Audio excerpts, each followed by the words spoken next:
मी हिजडा, मी लक्ष्मी. पण किन्नर संस्कृती पण खूप सनातनी आहे. तंत्र साधक जे कामाख्या देवीला जाऊन तंत्रविद्या त्याची साधना करतात. देवांनी तयार केलेल्या किंवा ऋषीमुनींनी लिहून ठेवलेल्या घटना किंवा त्यांनी लिहून ठेवलेल्या कथा, मंत्र, यंत्र, तंत्र या गोष्टी वाईटासाठी नव्हत्या. तुमच्याकडे कोणी प्रॉब्लेम घेऊन आलंय आणि तुम्ही त्यांचे प्रॉब्लेम सॉल्व्ह केलेत. लोकं प्रॉब्लेम घेऊन येतात ना, कुणाचं नाव सांगणं किंवा प्रमोशनसाठी मी नाहीये. तंत्रविद्या म्हटलं की बहुतेकांना काळा जादू, कर्णिकवटा, भय, भूतप्रेत आणि अंधश्रद्धा याच गोष्टी आठवतात. पण तंत्रविद्या यापेक्षाही काही मर्यादित आहे का? याच विषयावर जाणून घेण्यासाठी आज आपल्याला लाभलेले आहेत श्री श्री 1008 महामंडलेश्वर डॉक्टर स्वामी शिवलक्ष्मी नंदगिरी मॅम. चला तर मग त्यांना भेटूया. मॅम, मला एक कन्फ्युजन आहे. आम्हाला 1008 महामंडलेश्वर या पदवीबद्दल जरा डिटेल सांगा. श्री श्री 1008 अशा वेगवेगळ्या स्वरूपात वेगवेगळ्या पदावर असलेल्या व्यक्तींना पदव्या लागतात. सर्वात आधीचा आपल्या आदि शंकराचार्यजींनी सनातन धर्माचा प्रचार आणि प्रसार व्हावा आणि तो पूर्ण विश्वाच्या कानेकोपऱ्यात पोचावा म्हणून भारतापासून जेव्हा सुरुवात केली तेव्हा भारतातल्या 4 कोपऱ्यांमध्ये पूर्व, पश्चिम, उत्तर, दक्षिण या 4 ठिकाणी 4 मठांची स्थापना केली. यांना आपण पीठ म्हणतो. ते धर्मपीठ आहेत आपले. उत्तरेकडे आहेत, पूर्वेकडे आहेत, दक्षिणेकडे आहेत आणि पश्चिमेकडे आहे. द्वारकापीठ माहिती आहे, द्वारकापीठ आहे. त्याच्यासोबत शृंगेरी पीठ आहे जे दक्षिणेकडे आहे. त्यासोबतच पूर्वेकडे आपल्या ज्योतिर्मठ आहे. त्यानंतर आपल्याकडे पुरी मठ आहे. तर हे 4 मठांची स्थापना केली. या मठांवर त्या मठांचं अधिपत्य करण्यासाठी शंकराचार्यजीची नियुक्ती केली. आता शंकराचार्य म्हणजे ज्यांचं आचरण हे शंकरासमान आहे, म्हणजे भगवान शिवशंकरांसमान ज्यांचं आचरण आहे, जे साक्षात शिवशंकरांचा अंश मानले जातं, ते शंकराचार्यजी. म्हणून त्यांच्या हाताखाली येणारे पदव्या आखाड्यांच्या बनल्या. म्हणजे दशनामी परंपराबद्दल दशनामी परंपरेमध्ये गिरी, पुरी, भारती, तीर्थ, सागर, वरण्य, कान हे वेगवेगळी 10 नावं पडली. त्याच परिवारांमध्ये वेगवेगळ्या आखाड्यांची स्थापना झाली. सर्वात आधी काही कमी आखाडे झाले, ती कमी होत होत होत आता 13 आखाडे झाली. 13 आखाड्यांमध्ये साधू संतांची नियुक्ती झाली. मग जर एखादं पीठ आहे आणि एखादा आखाडा आहे तर त्याचं वर्चस्व दाखवण्यापेक्षा त्यांचं नेतृत्व आणि काम वाटू दिलं पाहिजे. एक धर्मसंस्था आहे आखाडा. त्याच्यामध्ये सर्वात आधी आचार्य महामंडलेश्वर जे हेड करतात त्या आखाड्या. त्याच्यानंतर महामंडलेश्वर जे एखाद्या मंडलाचे अधिकारी असतात. मग त्याच्या अंतर्गत काही जिल्हे असू शकतात, काही तालुके असू शकतात, काही गाव असू शकतात किंवा काही राज्य असू शकतात. मग काही राज्यांचा म्हणजे ते एक मंडल असतं. त्या मंडलांचा अधिकारी म्हणजे महामंडलेश्वर. त्यांच्यानंतर असतात मंडलेश्वर. त्यानं म्हणजे जसे अध्यक्ष उपाध्यक्ष केले जातात. तर ते हिंदू सनातन धर्माचे हे उच्च पद आहे. त्या पदांची आपण मर्यादा ठेवणं गरजेचं आहे आणि मर्यादा ठेवत असताना त्या पदांना आपल्याला एक उपमा द्यायची असते. म्हणून श्री 108, श्री श्री 108, श्री श्री श्री 108 ज्यांचे 108 अनुष्ठान कंप्लीट झाले आहेत आणि 108 पेक्षा जास्त शिष्य आहेत, ते शिष्य तिथे अवेलेबल नसताना तरीही त्यांच्या पदांना तेवढी सन्मान आणि मान मर्यादा मिळावी म्हणून श्री 108, श्री श्री 108, श्री श्री श्री 108 असं लावलं जातं. जे महंत, श्रीमहंत, पीठाधीश्वर, अर्धपीठाधीश्वर, मठाधिपती यांच्या नावांपुढे. त्यानंतर ज्यांचे 1008 अनुष्ठान, ज्यांचे 1008 पेक्षा जास्त शिष्यवर्ग पूर्ण झालेला आहे, त्यांच्या नावापुढे श्री 1008, श्री श्री 1008, श्री श्री श्री 1008 हे नाम उपनाम लागतं. म्हणजे त्यांना आणि त्यांच्या पदाला ती सन्मान आणि मर्यादा मिळावी म्हणून त्याचं उच्चारण केलं जातं. त्याच पद्धतीने जे आचार्य महामंडलेश्वर असतात त्यांच्या नावापुढे मग बऱ्याच वेळेला जगद्गुरू, त्याच्यानंतर अनंत विभूषित, त्यानंतर मग आपण लावतो त्यांच्या नावापुढे श्री श्री श्री 1008. म्हणजे त्यांचं 1008 पेक्षा जास्त अनुष्ठान झालेलं असतं, ते त्या पदावर असतात. पण अनंत विभूषित म्हणजे अनंत असीम अशा शिष्यांचा परिवार. आचार्य महामंडलेश्वर मीन्स अशी व्यक्ती आहे जी त्या संपूर्ण आखाड्याचे नेतृत्व करत आहे. त्या आखाड्याच्या रिलेट येणारे सगळे महामंडलेश्वर, मंडलेश्वर, पीठाधीश्वर, अर्धपीठाधीश्वर, श्रीमंत, महंत, कोतवाल, संरक्षक सर्व आणि त्यांच्या अंडर येणारे त्यांचे सर्व शिष्य मंडळी. मग साधू, संन्यासी, साध्वी, नागासाधू, अघोर सगळे बालयोगी ते सगळेजण त्यांच्या अंडरमध्ये येतात. म्हणून आचार्य महामंडलेश्वर हे अनंत विभूषित असतात. त्यांच्या नावापुढे अनंत विभूषित ही पदवी लागते. त्यानंतर प्रत्येक आखाड्यामध्ये एक दशनामी परंपरेनुसार सरनेम लागतं. श्री श्री 1008 क्लिअर. त्यानंतर सरनेम लागतं. मग आता जसं माझं आहे शिवलक्ष्मी नंदगिरी, बिकॉज मी दशनामी संस्थांमधल्या जे दशनामी परंपरा आहे हिंदू सनातन धर्माची, गिरी, पुरी, भारती, तीर्थ, अरण्यक, सागर, ह्या ज्या आनंद हे अशा पद्धतीने नामकरण आहे. त्यातल्या नंदगिरी परिवारातून मी येते. हो वा. अनेक जण आहे. तुम्ही जर ऐकलं असेल द्वारकापीठाचे शंकराचार्य जे आहेत आधी सदानंद सरस्वतीजी महाराज, सदा आनंद आनंद राग सरस्वती विगिरी पुरी भारती सरस्वती तीर्थ तिकडे. तुम्ही दक्षिणेकडे गेलात तर श्रीमद श्री श्री 1008 भारती तीर्थजी जे आहेत आता त्यांचे उत्तराधिकारी विदुशेखर भारतीजी जे आता शंकराचार्यजी होणार आहे त्यांच्या नावापुढे तीर्थ आहे. हो, हे सरनेम्स आहे. म्हणजे त्या परंपरेतून ते सरनेम्स आले. सो मठ, त्याचं झालेलं पीठ, त्या पीठाच्या अंतर्गत आलेले आखाडे आणि त्या आखाड्यांमध्ये दिलेल्या पदांना मिळणारी मान मर्यादा, सन्मान आणि त्याचा आपल्याकडून अपमान होऊ नये आणि त्या पदाची एक मर्यादा, एक गरिमा राखली जावी म्हणून ह्या पदव्यांचं तिथे उल्लेखन केलं जातं. अशा पद्धतीने ते श्री श्री 1008 महामंडलेश्वर शिवलक्ष्मी नंदगिरी हे असं नामकरण पूर्णपणे रेडिओ. ही सनातन परंपरा आहे आणि सनातनामध्ये प्रत्येक गोष्टीला एक वेगवेगळ्या पद्धतीने नामकरण दिलेले आहे. मी जेव्हा कॉलेजला होते सेकंड इयरला, तेव्हा मी एका ताईंकडे म्हणजे मेसमध्ये जेवायला जायचे. त्यांच्याकडे मी एक पुस्तक वाचलं होतं, मी हिजडा मी लक्ष्मी. जी त्या माझ्या गुरु आचार्य महामंडलेश्वर लक्ष्मीनारायण त्रिपाठी येस. ज्या आता आंतरराष्ट्रीय किन्नर आखाड्याच्या आचार्य महामंडलेश्वर आहे. त्यांच्याबद्दल थोडंसं. त्याच्याबद्दल मी काय बोलावं म्हणजे मी त्याच्याबद्दल बोलावं म्हणजे काजव्याने सूर्याची आरती करण्यासारखं होईल. But she is very talented की त्या एका वेगळ्या फील्डमधून होत्या आणि त्या वेगळ्या फील्डमधून करिअर करत एक डान्सिंग कोरिओग्राफर कल्चर असताना त्या फील्डमधून एके दिवशी एका मीटिंगमध्ये त्यांना कोणीतरी असं विचारलं की सगळ्यांचे आखाडे आहेत पण किन्नर संस्कृती पण खूप सनातनी आहे, किन्नरांना पण एक धार्मिक महत्व आहे, पण किन्नरांचा आखाडा का नाही? तेव्हा त्यांनीच आंतरराष्ट्रीय किन्नर आखाड्याची स्थापना करण्याचं निर्धारित केलं.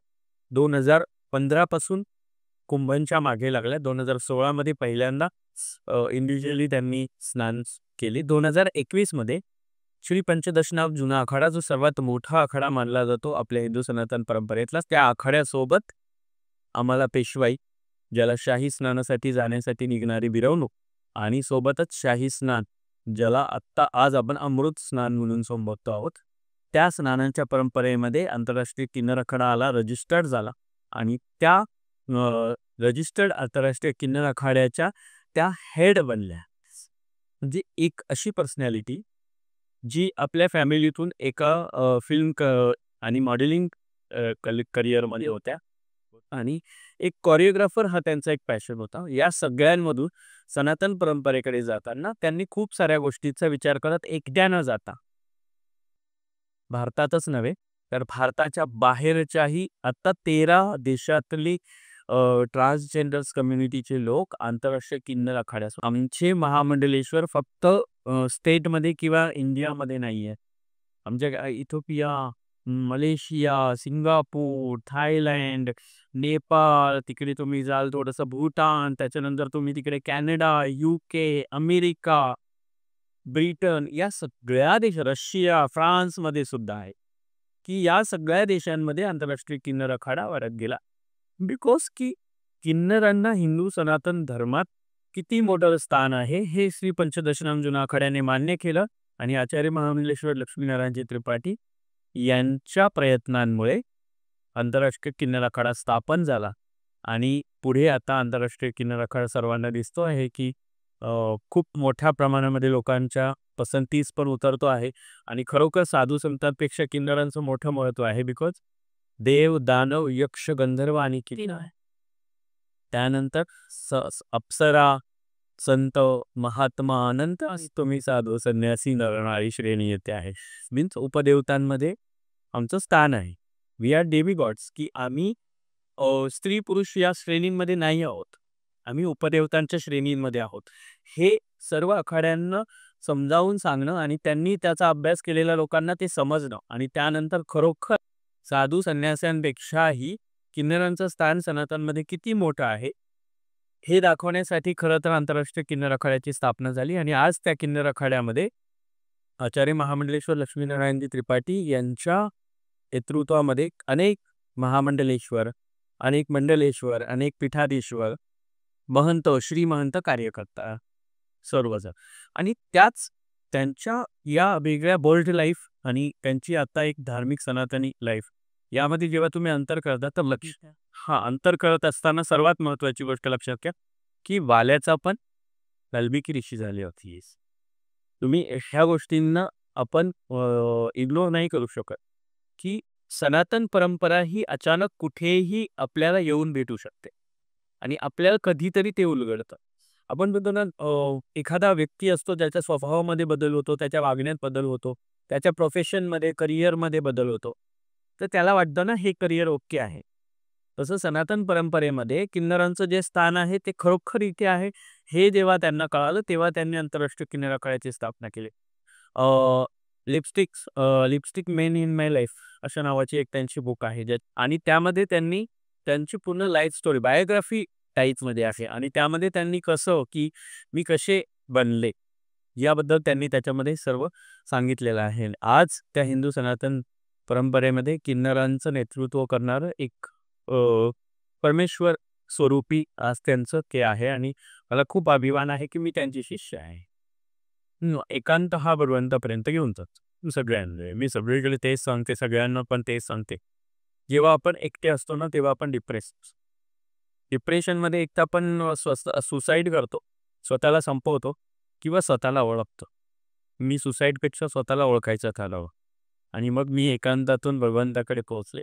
हळूहळू कनेक्शन्स होत गेल्यानंतर मी ऑलरेडी लहानपणापासून मी एका अशा परिवारात होते जो धार्मिक परिवार होता आणि आई धार्मिकतेचे संस्कृतीचे धडे देणारी व्यक्ती असल्यामुळे पुढे येऊन मी त्याच परंपरेत मोडले आणि आज सागरपासून शिवलक्ष्मी बनणे काही छोटासा प्रवास होता आणि शिवलक्ष्मी नंतर ही महामंडलेश्वर ही महंत झाले. आधी ही 2017 मध्ये किन्नर आखाड्याची महंत होते. मी 2017 ते 2021 पर्यंत किन्नर आखाड्यामध्ये महंत या पदावर कार्य केलेलं आहे. मी डायरेक्ट अशी महामंडलेश्वर नाही गणले. मी आधी किन्नर 2016 मध्ये त्यांच्याकडे संन्यस्त झाले, 2017 मध्ये महंत पदावर बसले. त्यानंतर मी 2021च्या मार्चमध्ये मी महामंडलेश्वर घोषित झाले. आधी घोषित होतं, तुमचं कार्य पाहिलं जातं, देन आफ्टर त्यानंतर येणारा जो पहिला कुंभ असतो त्या पहिल्या कुंभामध्ये तुमचा पट्टाभिषेक. तशी तिथपर्यंत पोहोचली आणि माझं भाग्य होतं की त्यांनी मला निवडलं शिष्य म्हणून. कदाचित आणि बरेच माझे जे गुरुभाऊ आहेत, जे पण गुरुबंधू आहेत, ते सगळे सुशिक्षित आहेत. माझ्या गुरु स्वतः एवढ्या टॅलेंटेड आहेत, त्या एवढ्या शिकलेल्या आहेत. सो त्यांनाही सुशिक्षित शिष्यांकडे जास्त कल आहे की त्यांचं म्हणणं आहे की इतर परंपरा आहेत ना, ठीक आहे, ते आपल्या परंपरा आहे, रीती आहेत, पण त्याच्या व्यतिरिक्त हे लोकांना सांगणं, लोकांना आपल्याबद्दल एक आपुलकी निर्माण करून देणं आणि देन आफ्टर आपली बॉन्डिंग जी आहे ना, लोकांसोबत बॉन्डिंग होणार आहे. की फक्त ट्रान्सजेंडर्स म्हणजे तमाशा करणारी किंवा काही लोकल सिग्नल्स किंवा वेगवेगळ्या ठिकाणी बाजारांमध्ये तुम्हाला नंगानाच करणारी म्हणजेच किन्नर प्रवृत्ती नाही आहे. लोकांना ना ट्रान्सजेंडरकडे बघण्याचा दृष्टिकोन आता बदलत चाललाय जस्ट बिकॉज ऑफ आचार्य महामंडलेश्वर लक्ष्मीनारायण. तुम्ही ते लोकांना आजकाल मेडिटेशन हा तुम्ही इंग्लिशमध्ये बोललं म्हणजे मेडिटेशन नाही. ध्यानधारणा, विपश्यना, साधना, योग, अनुलोम विलोम ह्या शब्दांचा तुम्ही फक्त इंग्लिशमध्ये कन्व्हर्जन केलं म्हणून काय ते सनातन परंपरा संपली नाही ना. ऑलरेडी ते सनातनी आहे, ते सनातनातून आहे. तुम्ही जर आज फक्त तुम्ही अनुलोम विलोम करताय म्हणजे तुम्ही काहीतरी दाखवता की आम्ही योग गुरु आहोत, समथिंग. पण हे योग आलं कुठून? सनातनातून आलं. त्यानंतर ध्यानधारणा, विपश्यना कुठून आल्या? शब्द बदलले हो. ध्यानधारणेला म्हणजे मेडिटेशनला ध्यानधारणा म्हटलं गेलं. त्या ध्यानातून तुमचे सप्तचक्रास ॲक्टिव्ह करणं. काय माहिती यांना मूलाधार चक्रास काय असतात? कुठे असतात? शरीराच्या कुठल्या पार्टवर मूलाधार चक्र आहेत? फक्त आज्ञाचक्र आहे इथे. पण हे आज्ञाचक्र आजकाल इथे नाही चालत. ते इथे चालतं. बरोबर? त्यांना ते ॲक्टिव्ह कसं करायचं हे नाही कळत. बसा एक जागेवर बसून मेडिटेशन करणं म्हणजे काय? एखाद्या ठराविक पॅशनकडे तुम्ही लक्ष देऊन ते पॅशन स्वतःमध्ये पूर्णपणे आत्मसात करा. हे मेडिटेशन. मी आणि तुम्ही जेन झी आणि मिलेनियल्समध्ये असं भेदभाव नाही करू शकत आपण. बिकॉज मी जरी 90sचे असले, आता इथे बसले म्हणजे मी 90sचे आहे म्हणजे मी मिलेनियल्समध्ये आहे. आणि मग जेन झीजला मी सांगणं म्हणजे ते म्हणणं, हे वाले जुना चीपवाला लेव्हलवाला बात असं म्हणणार ना. बट मला माहिती आहे ना, मी त्यांच्यासोबत उठणारी बसणारी आहे. त्यांच्यासोबत काय 4 वर्षाचं तर अंतर आहे जेन झीमध्ये आणि आमच्या. है ना? तर त्या सगळ्या गोष्टी जेव्हा समजून घेणार आहात, तर त्यावेळेस त्यांना पण समजून घ्यावं लागेल. सुसाईड आणि डिप्रेशन आहे बिकॉज तुम्ही जेन झीजला नका ना तुम्ही दोष देऊ. त्यांच्या आईवडील कुठे? आई सकाळी निघून गेली की रात्री येत नाही लवकर. वडील सकाळी गेले की रात्री पार्ट्या करता पहाट होते त्यांना. त्यांची आईची आणि वडिलांची सकाळ 12 वाजता होते. त्या मुलांनी काय संस्कार घ्यायचे? घरात जेव्हा एकटा मुलगा असतो किंवा एकटी मुलगी असते, तिच्याकडे व्यसनांशिवाय दुसरे काय पर्याय होतात? राहिले का? कुठली मम्मी आणि कुठले मम्मा आणि पापा कधी सकाळी उठल्यानंतर त्यांना दिवाबत्ती, स्नान, अभंग स्नान ह्या सगळ्या गोष्टी सांगतात. संध्या स्नानाबद्दल कोण सांगतंय? नाही सांगत. आहे का आता संध्याकाळी? आमच्या वेळेस संध्याकाळी 7 वाजले की दिवा लागायचा आणि शुभम करोती व्हायचा. आता होता का? ते संस्कार कमी पडतात. सुसाईड नाही वाढत आहे. आई-वडील जे मिलेनियल्स होते ना, त्यांच्या चुकांमुळे आता जेन झीने वाया चाललेत. तुम्ही जेन झीला नाही दोष देऊ शकत. ह्या बाबतीमध्ये मी नाही मान्य करत, की तुम्ही जुन्या रूढी परंपरा ज्या आहेत ना, त्या तुम्ही कॅरी फॉरवर्डच करताय ना. तुम्ही तुमच्या मुलांना काय शिकवलं? शेजारी जर रस्त्याने एखादी किन्नर चालली, तर तुम्ही म्हणणार, "बेटा उनके पास में जो है ना वो उठा के लेके जाते हैं. वो तेरे को बोरी में भर के लेके जाएगी." का?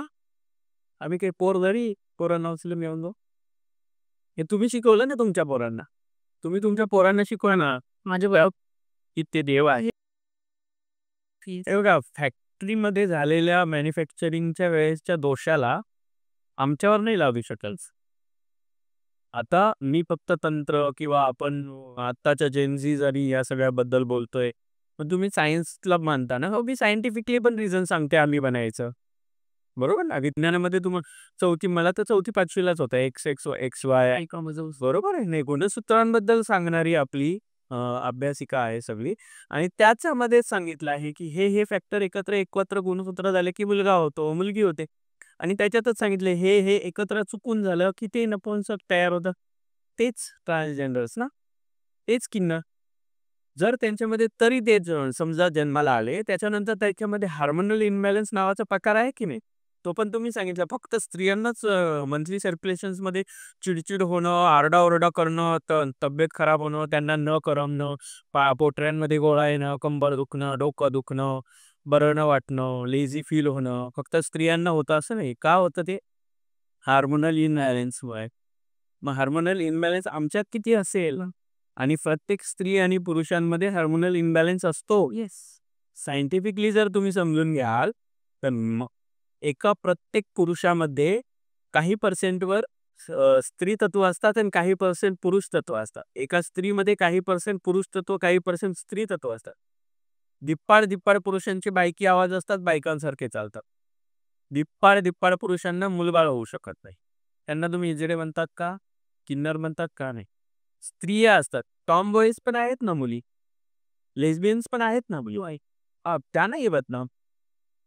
फक्त एका मुलाने साडी नेसली किंवा बायकी वागला म्हणून आम्ही बसलो. बरोबर?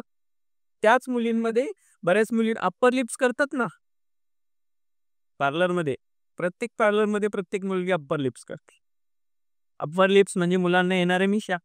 त्या मुलींना पण येतात. अहो टेस्टोस्टेरॉन्स आणि इस्ट्रोजन, कोलेस्ट्रॉल या गोष्टींबद्दल तुम्हाला माहिती आहे ना, मग तुम्ही त्या गोष्टी पण समजा ना. तेच होतं ना. एखाद्या मुलामध्ये 50% स्त्री 50% पुरुष असं जमात झालं एकत्र, हार्मोनल इम्बॅलन्सच झाला, तर तो दिसतो पुरुषांसारखा, आहे पुरुषांसारखा, परंतु त्याच्या शरीरामध्ये फिलिंग्स बायकी झाल्या ना, झाला ना त्याचं मनाचं परिवर्तन. आजच्या जेनझी जे मुलं-मुली आहेत, त्यांना सगळ्यात महत्त्वाचं आमच्याबद्दल आपुलकी आहे. बिकॉज आत्ता मुलांना शिकवावं लागतं ना, गुड टच, बॅड टच. हे आत्ता शिकवलं. गुड टच, बॅड टच हे आत्ता सुरू झालं. कॉलेजेस मी एक स्कूल टीचर राहिलेली म्हणून मी या सगळ्या गोष्टी इतक्या छान सांगायच्या मला. मी एक सायकॉलॉजीची स्टुडंट आहे. नाही, माझं एम-ए सायकॉलॉजीमध्ये झालंय. सो मला त्या गोष्टी जेवढ्या डीपली जाऊन सांगायच्या. बिकॉज तुम्ही एका पुरुषाचं किंवा एका स्त्रीचं जर वर्णन करताय नर आणि नारी म्हणून, प्रत्येक स्त्री आई बनू शकत नाही. प्रत्येक पुरुष बाप बनू शकत नाही. मग त्यांना कोणी किन्नर नाही म्हणत आणि आम्हाला मुलं-बाळं होत नाही म्हणून आम्ही किन्नर झालो. हे नामकरण तुम्ही केले आणि तुम्ही त्या गोष्टी समजूनच नाही घेतल्या. कधीतरी फिलिंग्स या गोष्टींचा, कधीतरी तुम्ही त्या जागेवर राहून पहा. जसं आपल्याकडे आहे ना, छत्रपती जन्मावे तर शेजारच्या घरात, राम जन्मावे तर शेजारच्या, बरोबर? तसं किन्नर जन्मावे तर शेजारच्या घरात. पण तुमची मेंटल स्ट्रेस, गर्भसंस्कार, आपल्याकडनं 16 संस्कार आहेत. प्रत्येक वेळी गर्भसंस्कार पण आहेत. अजूनही आहे. अभिमन्यूंचं का एवढं सगळं कशामुळे झालं तर गर्भामध्ये झालेल्या गोष्टीमुळे, म्हणजे गर्भसंस्कारामध्ये. पण ते पुढे आल्यानंतर तो पोटात चिकला होता. आज जर पोटामध्ये असलेल्या मुलाच्या समोर आई सिगरेट पिते आहे, बाप दारू पिऊन आईला शिवेगाळ करतो आहे, काय शिकायचं त्या पोरांनी उद्या? म्हणजे ही संस्कृती दूषित केली आहे मिलेनियल्स आणि आपण नावं ठेवतो जेनझीचा. हे आपण ते पोटात असताना केलेले कर्माची फळं आता ते आपल्याला देत आहेत. ओल्ड एज होमची गरज जास्त पडली, अनाथ आश्रमांची गरज जास्त पडली. बिकॉज मग तुम्ही काय काढलं, ते लिव्ह इन रिलेशनशिप काढलं. हो, म्हणजे ते परिस्थितीनुसार मला तुझी गरज आहे, तुला माझी गरज आहे. समजतं ना, आम्हाला पण त्या सगळ्या गोष्टी समजतात. बट त्या सगळ्या गोष्टींना तुम्ही तुमच्या फिजिकल आणि पारिवारिक गोष्टींमध्ये कसं इन्क्लूड करता, त्यानंतर संस्कृती कशी तुम्ही जपताय, त्याच्यावर डिपेंड आहे की तुम्ही एकांतात राहायचं आहे की भगवंताकडे जायचं आहे. आणि तोच जो एकांत होता, तो मला भगवंतापर्यंत घेऊन गेला होता. तंत्र साधक जे कामाख्या देवीला जाऊन तंत्रविद्या त्याची साधना करतात, यांच्याबद्दल समाजामध्ये गैरसमजच पसरलेले आहेत. त्याबद्दल तुम्ही काय सांगाल? देवांनी तयार केलेल्या किंवा ऋषीमुनींनी लिहून ठेवलेल्या घटना किंवा त्यांनी लिहून ठेवलेल्या कथा, मंत्र, यंत्र, तंत्र या गोष्टी वाईटासाठी नव्हत्या. कारण तेव्हा ते स्वार्थी नव्हते. जे स्वार्थी होते तेव्हा ते असुर होते. आता लोक स्वार्थी आहेत. स्वार्थासाठी कुठल्या विद्येचा जर इतरांच्या जीविताशी खेळण्यासाठी जेव्हा उपयोग केला जातो ना, तेव्हा त्याची भीती निर्माण होते.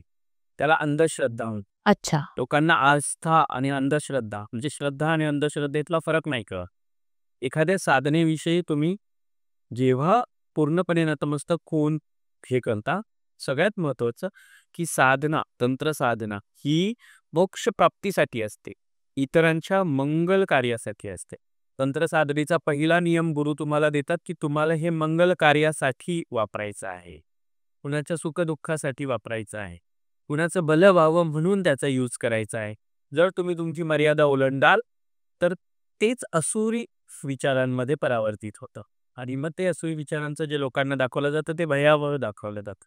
मग स्वार्थासाठी काही लोकांनी काय केलं, मग गावातल्या एखाद्या स्त्रीशी त्यांना संग करायचं पण नाही करायला मिळत, मग लगेच त्यांनी अंगामध्ये त्या पद्धतीने तांत्रिक हे केलं आणि त्या स्त्रीचा बळी दिला गेला. तिला जखीन दखीन चंडाळी चुडेल असं म्हणून तिला जाळून टाकलं गेलं. गरोदर स्त्रीला मारून टाकलं गेलं. त्यांच्याकडनं झालेल्या चुकांमुळे ती प्रेग्नेंट झालेली असते त्यावेळेस त्यांना मारून टाकलं गेलं. लहान भ्रूण हत्या केली गेली. जन्माला आलेल्या बाळांना मारलं गेलं, कुवाऱ्या मुलींना मारलं गेलं आणि त्यामुळे महाराष्ट्रामध्ये अंधश्रद्धा निर्मूलन कायदा सुरू झाला. पण फक्त महाराष्ट्रात ना, महाराष्ट्राच्या बाहेर नाही ना. आजही महाराष्ट्राच्या बाहेर या सगळ्या गोष्टी चालल्या आहेत. महाराष्ट्राच्या बाहेर आस्था आणि अंधविश्वास याच्यातला फरक अजूनही लोक समजून नाही घेते. पण महाराष्ट्र हा आपल्या महाराष्ट्र संतांची भूमी आहे. म्हणून तुकाराम महाराजांपासून जगद्गुरु तुकोबारायांपासून खरं तर या सगळ्या गोष्टी लोकांपर्यंत पोहोचायला लागल्या.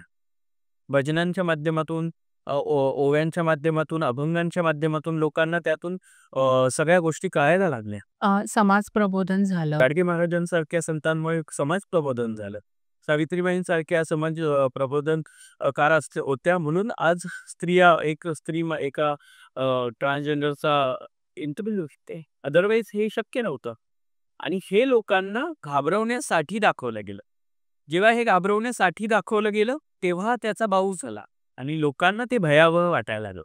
बट जर तुम्ही सनातन धर्माच्या पुस्तकांचा म्हणजे वेदांचा, उपनिषदांचा, पुराणांचा आणि ग्रंथांचा आणि धार्मिक पुस्तकांचा जेव्हा अभ्यास कराल, त्यावेळेस तुमच्या लक्षात येईल की हे सगळं मंगल गोष्टींसाठी लिहिलंय. आणि तंत्र, मंत्र आणि यंत्र जेव्हा जेव्हा आसुरी शक्तींचा उगम झाला, त्यांचा नाश करण्यासाठी वापरलंय. आजकाल हे स्वार्थासाठी वापरलं गेलं आणि त्याच्यामुळे लोकांच्या मनामध्ये या गोष्टींची भीती तयार झाली. मग तुमच्यामध्ये तंत्रसाधना किंवा तंत्रविद्या ही लोककल्याणासाठी कशी पुरेशी आहे? या सगळ्याच गोष्टी लोककल्याणासाठी आहे. रिलेशनशिप आहेत, अफेअर्स रिलेटेड आहे. काही आता एखाद्या मुलीला एखादा मुलगा यूज करतो, सोडून देतो, नाही लग्न करत, माझे घरचे नाही म्हणत आहे, मग नाही, किंवा त्याला दुसरी मिळाली, त्यावेळेस जे प्रॉब्लेम्स होतात, त्यावेळेस युगल वशीकरण आहे. त्याच्यानंतर घरामध्ये हे सगळं व्यवस्थित चाललंय, पण अफेअर वयाशी रिलेटेड अफेअर. मी आता IT क्षेत्रातले खूप सारी लोक माझ्याकडे असतात, प्रोफेशनल लोक आहे, ते खूप सुशिक्षित आहेत, पण त्यांच्याकडे प्रॉब्लेम्स काय चालू म्हणजे थोडं तुम्ही पुण्याकडे गेलात ना, तर इंजेवाडी, मगरपट्टा वगैरे हा जो भाग आहे, त्या भागामध्ये बालेवाडी, दक्कवडी ह्या भागामध्ये हे सगळे प्रकार आहेत. सकाळी बायको निघून जाते, नवरा निघून जातो, बायको थकून येते, नवरा थकून येतो. थकून आल्यामुळे एकमेकांसोबत वेळ घालवता येत नाही, त्यामुळे सेक्स सॅटिस्फॅक्शन नाही.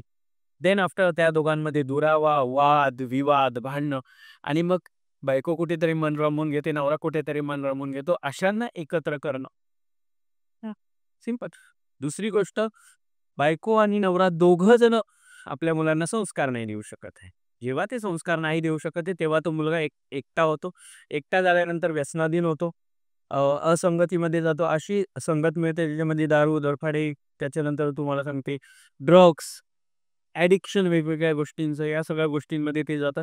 अशा मुलांना व्यवस्थित रांगेवर आणणं, त्यावेळी तुम्हाला तंत्रसाधनेचा यूज करायचा आहे. प्रेमाशी रिलेटेड एखादी मुलगी आहे, तिला एखाद्या मुलाने सोडून दिलं, नाहीच जमत आहे तर, किंवा दोन्ही कपल्स तयार आहेत परंतु फॅमिलीज तयार नाही आहेत, बिकॉज खूप जण अजूनही मानतात की अस्पृश्य किंवा इंटरकास्ट मॅरेजेसच्या बाबतीमध्ये खूप साऱ्या घटना घडतात. हो, पण अशा खूप साऱ्या घटना घडतात. तर त्यावेळी त्या फॅमिलीजवर इतर वशीकरण करणं, शत्रूशी रिलेटेड काही प्रॉब्लेम आहे त्यावेळेस स्तंभन वशीकरणच्या गोष्टी वापरणं, म्हणजे याच्यात सरकार आहेत. मारण, मोहन, उच्चाटन, स्तंभन, वशीकरण हे वेगवेगळे प्रकार दशमहाविद्यांमध्ये येतात. या दशमहाविद्यांमध्येच पहिल्या स्टार्टिंगपासून जेव्हा तुम्ही सुरुवात कराल त्यावेळेस तुम्हाला कालीतंत्र येतं. पण लोकांना कालीतंत्र म्हणजे काळे कपडे घालणं आणि एक वेगळा आडंबर, ब्लॅक एनर्जीज. ब्लॅक एनर्जीज असं काही नाही. ह्या शुद्ध एनर्जीज आहेत आणि ह्या शुद्ध एनर्जींचा वापर पण शुद्ध कार्यासाठी केला पाहिजे. आता जसं तुम्ही दशमहाविद्यांचा उल्लेख केला, तर आम्हाला सांगा दशमहाविद्या म्हणजे नेमकं काय? हां, तर दशमहाविद्या म्हणजे महाकाली, म्हणजे जसं तुम्ही सतीच्या अवताराबद्दल मी सांगितलं, त्याच पद्धतीने दशमहाविद्या म्हणजे 10 अशा गुपित आणि रहस्यमयी देवी, ज्यांच्याशी रिलेटेड काही तंत्रांची, यंत्रांची आणि मंत्रांची उत्पत्ती झाली. त्या 10 गुपित आणि रहस्यमयी देवता म्हणजे दशमहाविद्या. काली, तारा, भैरवी, षोडशी, छिन्नमस्ता, बगलामुखी, धूमावती, अ, त्यानंतर मातंगी, कमलात्मिका, ह्या वेगवेगळ्या देवता ज्या आहेत, वेगवेगळ्या कार्यासाठी वेगवेगळ्या देवतांची उत्पत्ती केली. त्यासाठी ह्या 10 देवतांना एकत्रित पद्धतीने जर बांधायचं असेल तर त्यासाठी एक दशमहाविद्या मंत्र पण आहे. तो मी उच्चार करू शकतो, म्हणजे ऑन कॅमेरा पण मी ते बोलू शकतो. बस. काली तारा महाविद्या षोडशी भुवनेश्वरी भैरवी छिन्नमस्ता च विद्या धूमावती तथा. काली, तारा ह्या महाविद्या आहेत. पण त्याच्यामधून षोडशी आणि भुवनेश्वरी पण देवी आहे, म्हणजे त्या पण विद्यांमध्ये आल्या. भैरवी आणि छिन्नमस्ता या त्रिपुर भैरवी आणि छिन्नमस्ता रेमे यांचं एक वेगवेगळं कार्य आहे. एक उग्रदेवी आहे, एक सुंदर स्वरूपी देवी आहे. धूमावतीचं एक वेगळं स्वरूप आहे, ज्या दाखवल्या आहेत विधवा स्वरूपामध्ये दाखवले आहेत, हातात सूप घेऊन, कावळा वाहन दाखवून त्या पद्धतीने त्यांचं रूप दाखवलेलं आहे. म्हणजे त्यांच्या साधनेसाठी लोकांना वाटतं की तसं स्वरूप आहे म्हणजे घाबरण्यासारखं काही असेल. पण त्या स्वरूपापेक्षा जास्त तेवढ्या ममतामयी आणि वात्सल्यरूपी धूमावती आहे. मग विद्या धूमावती तथा बगला सिद्ध विद्याच आणि मग किती मातंगी कमलात्मिका एतादश महाविद्या सिद्ध विद्या प्रकीर्तिता. म्हणजे ह्या ज्या 10 विद्या आहेत या सिद्ध विद्यांसाठी बनवल्या गेल्या आहेत आणि त्या दशमहाविद्यातल्या ह्या 10 देवता आहेत त्यांच्यातून उत्पन्न झाले आहे तंत्र मंत्र आणि यंत्र. किती सुंदर. त्या तंत्र मंत्र आणि यंत्राच्या त्रिगुणात्मक स्वरूपाला ज्यावेळी तुम्ही एकत्रितपणे बांधता तो असतो तंत्र साधक. येस. याचा जो अभ्यास करतो तो असतो साधक. तंत्रांशी रिलेटेड ज्यावेळी एक्सपर्टीज आपण म्हणतो ना जसं एक्सपर्ट होतो त्याच्यामध्ये तो असतो तांत्रिक. मग प्रत्येक देवीचं वेगवेगळं स्वरूप आहे तर वेगवेगळं कार्य पण आहे. मग याच्यामध्येच मी तुम्हाला सांगितल्याप्रमाणे मारण मोहन उच्चाटन स्तंभन वशीकरण. मग काली तारा ह्या 2 महाकाली स्वरूपिणी देवी दाखवलेल्या आहेत. या महाकाली स्वरूपिणी देवींच्या पूजा ज्या असतात मग काली तंत्र आहे तारा तंत्र आहे त्याच्यामध्ये भैरवी तंत्र आहे भैरव तंत्र आहे स्मशान साधना आहे. मग स्मशान साधना आली की भैरव तंत्र आलं. भैरव तंत्र आलं की तिथे अघोर आलं. अघोर आलं की मी फक्त अघोर म्हणजे साधना नाही अघोरामध्ये खूप साऱ्या साधना आहे. शव साधना आहे पिशाच्च साधना आहे कापालिक साधना आहे. या त्याच्यामध्ये येणाऱ्या वेगवेगळ्या साधना आहे. मग भस्म साधना आहे.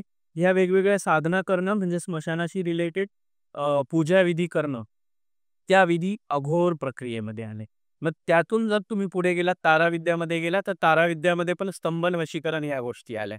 मग वशीकरणामध्ये 8 प्रकारचे वेगवेगळ्या प्रकारचे टाईप 8 मुख्य टाईप दाखवले गेले. स्पर्श वशीकरण नजर वशीकरण दृश्य वशीकरण पात्र वशीकरण पिशाच वशीकरण वेगवेगळ्या प्रकारचे त्याच्यामध्ये वशीकरण आलं. वशीकरणाशी जेव्हा आपण रिलेट करतो त्यावेळी लक्षात ठेवायचं की आपण पुन्हा एकदा युगल राजवशीकरण किंवा आपण स्तंभनाकडे वळतोय. त्यावेळी बगलामुखी देवी आहे शत्रूंना वार करण्यासाठी आपण केले.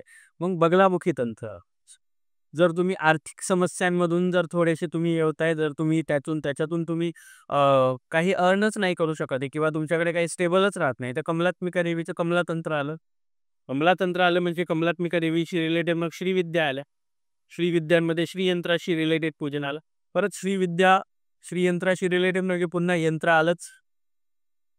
विद्या नाव का दिलं गेलं कारण त्याच्यामध्ये तुम्हाला मंत्रोच्चारण पण आहे.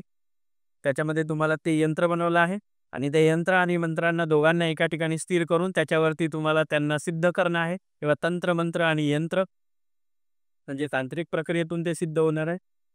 मग त्रिपुरा विद्या आहे श्रीविद्या त्रिपुरा आहे त्यामध्ये त्या आल्या. त्यानंतर षोडशी विद्येमध्ये जाता तुम्ही जेव्हा एखाद्या तुम्ही अशा कारणासाठी किंवा एखाद्या पॅरानॉर्मल ॲक्टिव्हिटीसाठी जेव्हा तुम्ही पोहोचता आहात त्यावेळेस तुम्हाला आजूबाजूचा जो ओरा असतो तो क्लिअर करायचा असेल त्यावेळी तुम्ही त्या षोडशी तंत्रामध्ये जाता की प्रत्येक देवीचे प्रत्येक वेगवेगळं कार्य आहे आणि त्यासाठी वेगवेगळे मंत्र तंत्र आणि यंत्र दिलेले आहे.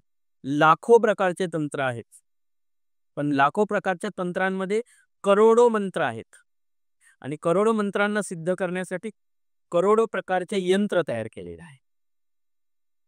मग ह्या वेगवेगळ्या गोष्टींना एकत्रितपणे जेव्हा तुम्ही समजून घेता तेव्हा तुम्ही दशमहाविद्या साधक असता. ज्या दशमहाविद्या साधकांना सर्वात आधी स्टार्ट असतो तुमचा तो गुरुदीक्षेतून सुरू होतो.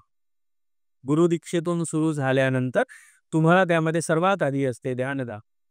आलं तुमचं मेडिटेशन परत ध्यानधारणीतून तुम्ही तुमचे मूलाधार चक्र पूर्ण ॲक्टिव्ह करताय.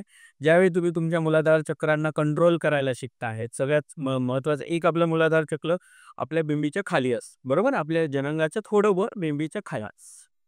ज्यावेळी तुम्ही ते कंट्रोल करायला शिकताय इट मीन्स की तुम्ही सेक्शुअल ॲक्टिव्हिटीजला कंट्रोल करायला शिकताय. इट मीन्स काय ब्रह्मचर्य. ओके.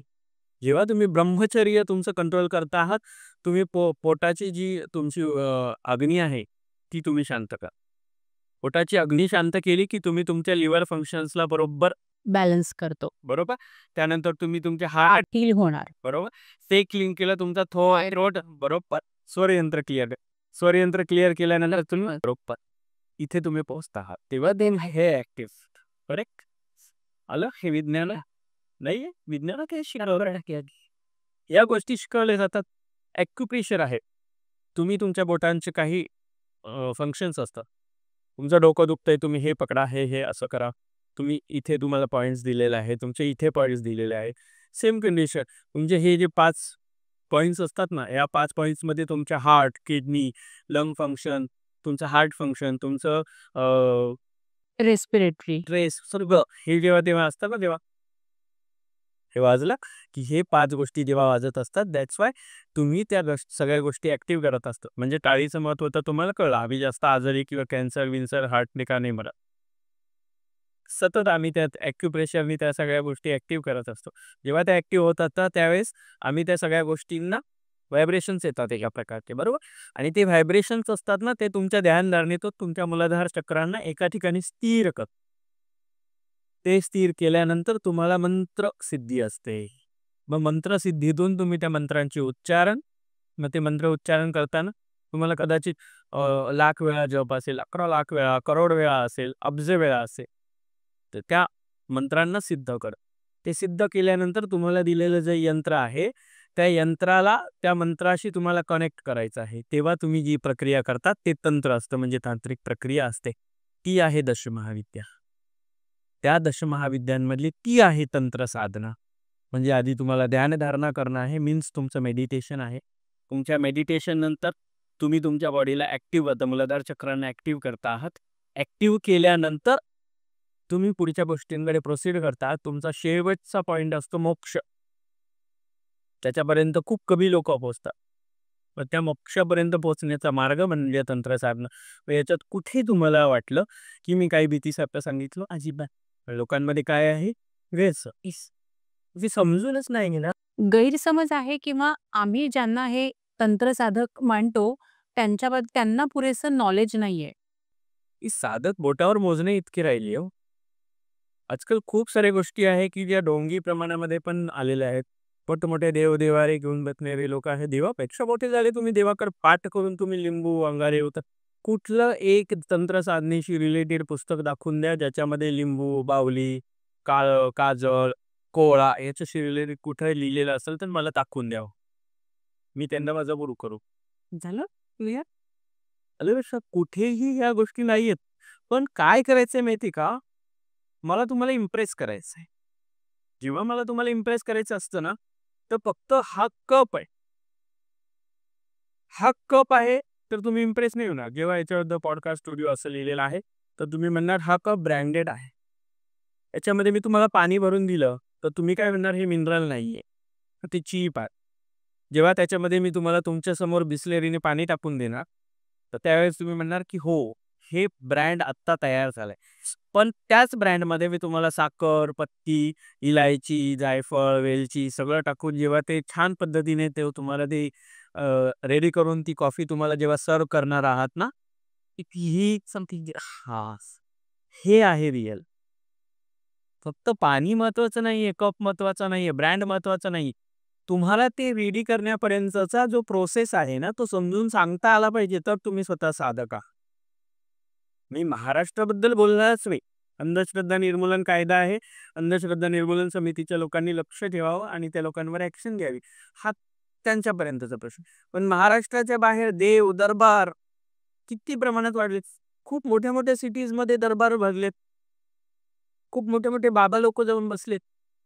पण लोकांमध्ये आणि मी माझ्याकडे अशी उदाहरणं आहेत आणि असे पुरावे आहेत, की त्याच्यामध्ये ते बाबा लोकं तुम्ही एखाद्या कार्यासाठी काही गोष्ट केली आहे आणि त्याच्याशी रिलेटेड जर काही गोष्ट आहे, तर तुम्ही त्या बाबा लोकांकडून लैंगिक शोषण. परत मग लैंगिक शोषण झालं, की मग परत त्याच लोकांकडून आर्थिक शोषण. पण त्या बाबा लोकांना तेरा व्हिडिओ व्हायरल कर दूंगा, तेरा ये कर दूंगा, तेरा वो कर दूंगा, मानसिक शोषण. मग हे बाबा लोकं धास्तावले का ना? नाही. हे बाबा लोकं अजून जास्त बेलेलठ्ठ झाले आणि लोकं धास्तावले. आणि हे धास्तावलेले लोकं म्हणजे तेच घाबरट लोकं, ज्यांना काही माहीत नसलेल्या लोकांकडून अक्कल घ्यायची असते. म्हणजे तुम्ही जाता आहात कॉलेजमध्ये आणि तुमची टीचर आहे अंगणवाडीची बाई. अंगणवाडीची बाई कॉलेजच्या पोरांना काय शिकवत असेल? हे सेम उत्तर माझं आहे. प्रोफेसरकडून शिका, तर तुम्ही ग्रॅज्युएशन कंप्लीट कराल.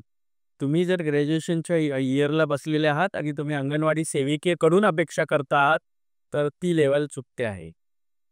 तुमच्याकडे कोणी प्रॉब्लेम घेऊन आलंय आणि तुम्ही त्यांचे प्रॉब्लेम सॉल्व्ह केलेत, असे काही अनुभव असतील तर सांगा ना? सगळ्यात महत्त्वाचं लोकं प्रॉब्लेम घेऊन येतात ना, कुणाचं नाव सांगणं किंवा प्रमोशनसाठी मी नाहीये, बरोबर?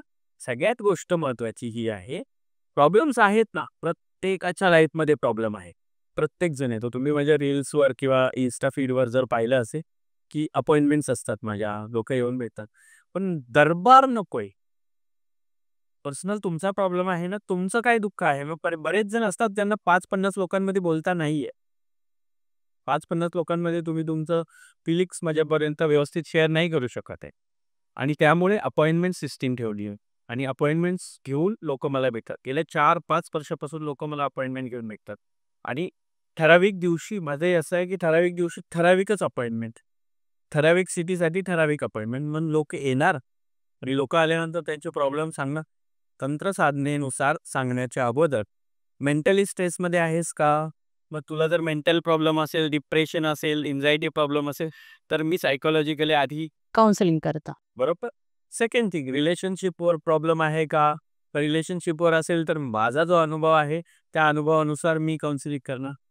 जर याच्याशीही रिलेटेड काहीच होत नाहीये, देन आफ्टर तंत्रसाधनेशी रिलेटेड जर प्रॉब्लेम आहे, तर त्याचं तांत्रिकदृष्ट्या ज्याचं उत्तर असेल, त्याचे पर्याय दिले जातात आणि त्यातून तुम्हाला मार्ग दिला जातो. खूप लोकं असतात, खूप लोकांचे खूप प्रॉब्लेम असतात. तर छोटे-छोटे प्रॉब्लेम्स पण खूप मोठ्या-मोठ्या लोकांना त्रास देतात. काही-काही जास्त करून माझ्याकडे एक्स्ट्रा मॅरिटल अफेअर्सचे प्रॉब्लेम्स असतात, की ज्याच्याने आजकाल बायका खूप त्रस्त आहे. बायकाच नाही, पुरुष पण त्रस्त आहेत, की पुरुषांचं म्हणणं असतं, की नाही म्हणजे बायको माहेरी गेली होती डिलिव्हरीसाठी आणि तिच्या मैत्रिणीसोबत हे झालं आणि आता ती गळ्यात पडली आणि आता ती मला ब्लॅकमेल करते. अशा पण खूप साऱ्या गोष्टी आहेत, की त्याच्यातूनही लोकांमध्ये मिसअंडरस्टँडिंग्स तयार झाल्या आणि त्यातून एकमेकांमध्ये वादविवाद, डिव्होर्सपर्यंत केस गेल्या. त्याच्यातलेही खूप सारे प्रॉब्लेम्स येतात.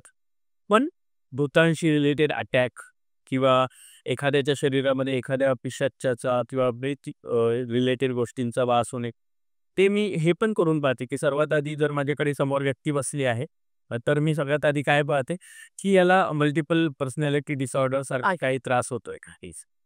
तर मेंटली तसं नाही वाटत आहे, तर देन आफ्टर तंत्रसाधनेचा यूज कर.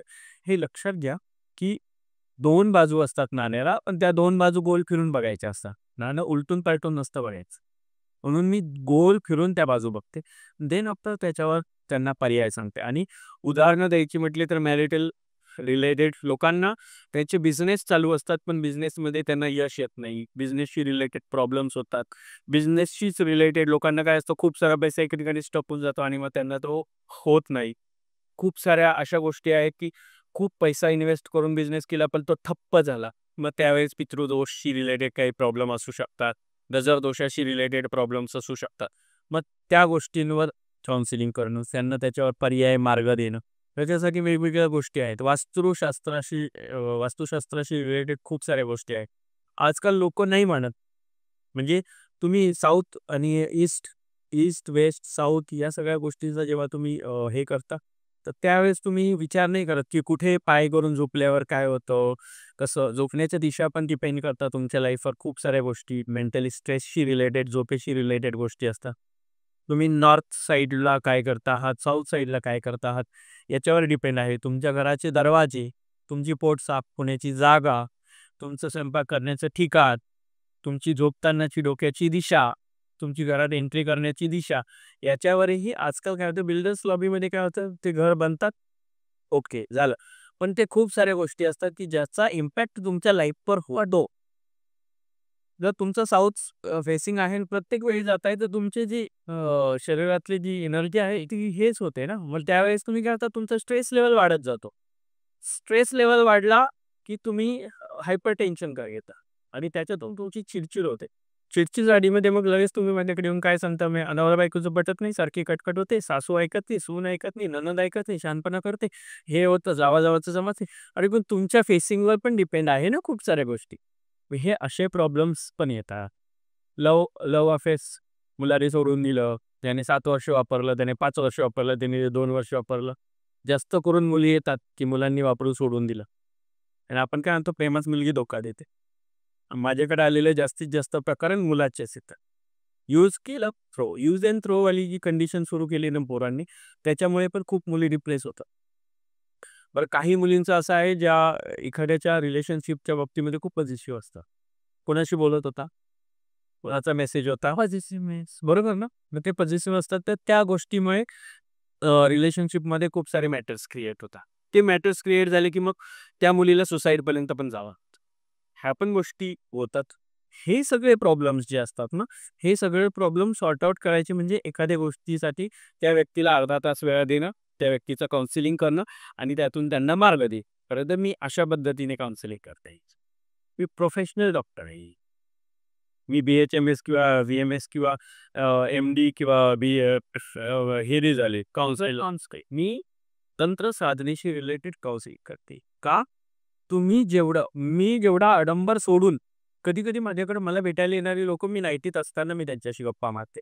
माझ्या घरी बोलव. तुम्हाला कम्फर्टेबल फील होईल ना, तेव्हा तुम्हाला ते साधनेबद्दल कम्फर्टेबल वाटेल. जेव्हा तुम्हाला साधनेबद्दल माझ्या घरात आलेली व्यक्ती जी कोणाची अपॉइंटमेंट असो, हजारो व्यक्ती येतात. दिवसाला 10 अपॉइंटमेंट्स असतात म्हणजे दिवसाला मी ॲटलीस्ट 2-2 लोकं जरी म्हटलं तर 20 नवीन लोकांना भेटते. त्या लोकांचं घरात आल्यानंतर मेड त्यांना पाणी देणं, चहा, कॉफी, ज्यूस काय येणार हे विचारतं. त्यांना थोडं रिलॅक्स फील होतं. ते रिलॅक्स फील झालं की मी येऊन बसणार. "कशा आहात? प्रवास छान झाला का? अरे वाह! छान दिसतेस." नसं दिसणार नसेल तरी पण, "तू छान दिसतेस. तुझे डोळे छान आहेत. तुझी स्माईल छान आहे. वॉव! आज ड्रेस खूप छान झाला. हा कलर तुला सूट करतोय." ती कम्फर्टेबल होते. देन आफ्टर तिच्या बोलण्यातून काय प्रॉब्लेम होत होता?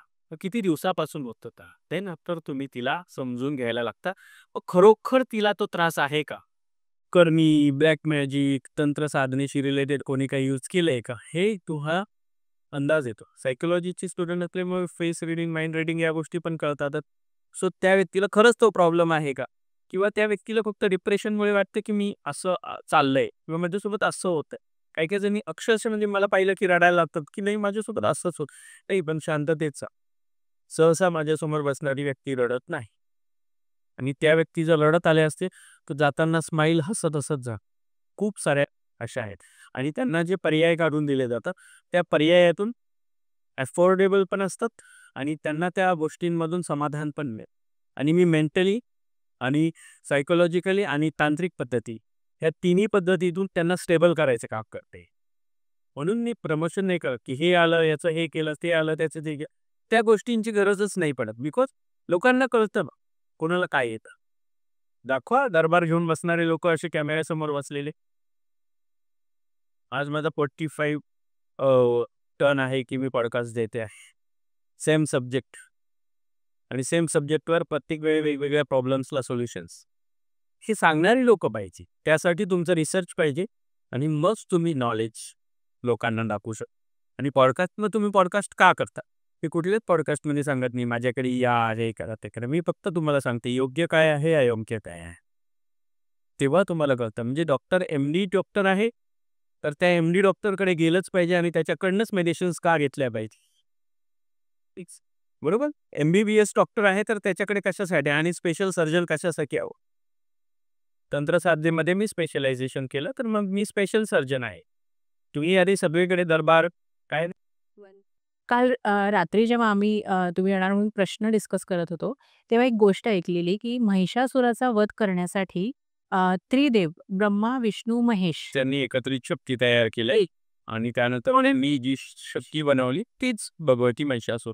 हो, पण सुराचा वध करण्यासाठी शेवटी त्यांना कालिका देवीला आव्हान करावं लागलं. म्हणजे सुप्रीम पॉवर ब्रह्मा, विष्णू, महेश त्रिदेव हे पण तिथे हतबल झाले आणि ते कालिका देवीला आव्हान करतात, की "बाबा तूच याचा काहीतरी संहार कर." जिथे एवढ्या सुप्रीम पॉवर कालिका देवीला आव्हान करताय म्हणजे ती पण खूप मोठी शक्ती, सुप्रीम पॉवर झाली. तर एवढी मोठी शक्ती सामान्य माणसांना पेलवते कशी? सगळ्यात मग इथेच तर सुरू होतो ना मग बोर्ड बंगाल. थोटांग की शास्त्र? हे शास्त्रानुसार जर विचार करा, तर तुम्ही ध्यानधारणेतून एखाद्या व्यक्तीमध्ये काही क्षणांपुरता होणारे व्हायब्रेशन्स, तो तुमच्या माइंडवर जेव्हा एखाद्या भक्तीमध्ये तुम्ही लीन होता, त्या भक्तीमध्ये लीन झाल्यानंतर जेव्हा तुम्ही त्या शक्तीला जेव्हा एकरूप करता, त्यावेळी काही काळाचं व्हायब्रेशन्स आणि तुमच्या तोंडून निघणारे ते शब्दप्रयोग हा असतो मेंटली संचार. आणि ही केसांना झटके देऊन देऊन अंगात येतं ना, हे मी खूप वेळा चॅलेंज करते. आफ्टर आज गप्पांच्या गावांमध्ये पुन्हा एकदा चॅलेंज. मी 300 व्होल्ट साधा 100 40 40 मोबाईलच्या हे असतं ना त्याची पाय अंगात आलं की तेवढं फक्त असं हातात पकडून दाखव. चेला होऊन जाणार, तुमचं शिष्य होऊन जाणार. भगवती संचार एवढा सोपा नाही. संचार काय आहे माहितीये? आपल्या सप्तचक्रांना ॲक्टिव्हेट केल्यानंतर तुम्ही भगवतीच्या भक्तीमध्ये लीन होऊन जेव्हा तुम्ही ती तुमच्यावर जेव्हा कृपादृष्टी करते. कृपादृष्टी असं म्हटलंय. तुम्ही उडूशे कण आहात, उडूशे. त्याच्यापेक्षाही उडीशे. तर ते जे असतं ना, ती कृपादृष्टी तेवढीशी तुमच्यावर जेव्हा येते, तेव्हा जेव्हा तुमचा आज्ञाचक्र ॲक्टिव्ह होऊन जेव्हा तुमचा माइंड त्या कंट्रोलमध्ये असतो ना, संचार कंट्रोलमध्ये, तेव्हा होणारा काही क्षणांचा संचार, तो भगवती संचार असतो. पण हे बसून तास-तासभर बसून दरबारांमध्ये अंगात येणारे लोकं असतात ना, सरळ-सरळ हे फ्रॉड असतात. हे सरळ-सरळ भगवतीच्या नावाखाली थोटांड करतात. हे लोकांना सरळ-सरळपणे मूर्ख समजतात. भगवती महाकाली येतात. त्यांच्यामध्ये वेगवेगळे देवदेवता संचार करतात आणि ते देवदेवता संचार करून तुम्ही ते दाखवता आणि लोकांना अक्षरशः लोकांनाही कळत नाही. लोकांचं कळत नाही लोकांच्या मेंटॅलिटीशी खेळते आहे हे सगळे. संचार हा काही क्षणांचा आणि एका वेगळ्या लेवलच्या व्हायब्रेशन पुरता मर्यादित असतो. तो तुमची कुंडलिनी जागृत झाल्यानंतर तुमच्या आज्ञाचक्राला ॲक्टिव्हेट करतो. देन आफ्टर तुमच्या माइंडला ते कनेक्शन जोडतं. तेव्हा ते तुम्हाला मोक्ष प्राप्तीसाठी भगवतीने केलेला जो तुमच्यावर केलेला कृपादृष्टीचा प्रकार आहे ना, तो संचार आहे. बाकी हे सगळे जण करतायत ना, हे फक्त त्यांच्या मेंटली स्ट्रेसवर जे झालेलं आहे ना, त्याच्याबद्दल ते दाखवत आहे लोकांना किंवा ते स्वार्थासाठी सरळ-सरळ नखरी नाटक करत आहेत. आणि ते कसं करतायत आणि काय ते लोकांना पटतंय हे त्यांनाच माहिती. पण हे सरळ-सरळ शुद्ध भाषेमध्ये मी पर्सनली ह्या सगळ्या संचार काय असतो हे मलाही माहिती. मी स्वतः त्या संचार प्रकृतीतून जाते. संचार ही अवस्था आहे. संचार अवस्था ही काही क्षणांची आणि काही लेवलवर तिथपर्यंत तुम्हाला ॲक्टिव्ह ठेवणारी शक्ती आहे. तुम्हाला खूप वेळपर्यंत मैं बंगाल की महारानी हूँ, मैं तेरे खा जाऊंगी, ऐसा करूंगी, वैसा फाटकन मोडली पाहिजे गाणं मग. त्यांना ते तुम्ही ते करळचं तर खूपच लांब आहे. एक सुईचं घ्या आणि असं टचकन टोचू द्या. बघा तुम्ही रील्समध्ये एका बाईच्या अंगात येतं आणि दुसरी बाई तिची कमरेची पिशवी काढते लगेच तिच्या अंगातलं जातं. एका बाईच्या अंगात एक तिकडून कुत्रं भोवभाव करत येतं तिच्या अंगातलं जातं. किती मूर्ख बनवता रे तुम्ही लोकांना. ही कुठपर्यंत चालणार आहे? अंधश्रद्धेच्या नावाखाली हिंदू सनातन धर्माचा सरळ सरळ सरळ बदनामीचा पाया टाकतात. येस. आणि ही बदनामी करणाऱ्या लोकांना धर्मच माहित नाही. आणि मग तेच लोक आता इथं कमेंटमध्ये येऊन भोंकणार. "ये महामंडलेश्वर बनली तू कुछ को कुछ नहीं." काहीतरी बनवून बसले ना, समोर येऊन बसा आणि माझ्यासमोर 4 गोष्टी बोला.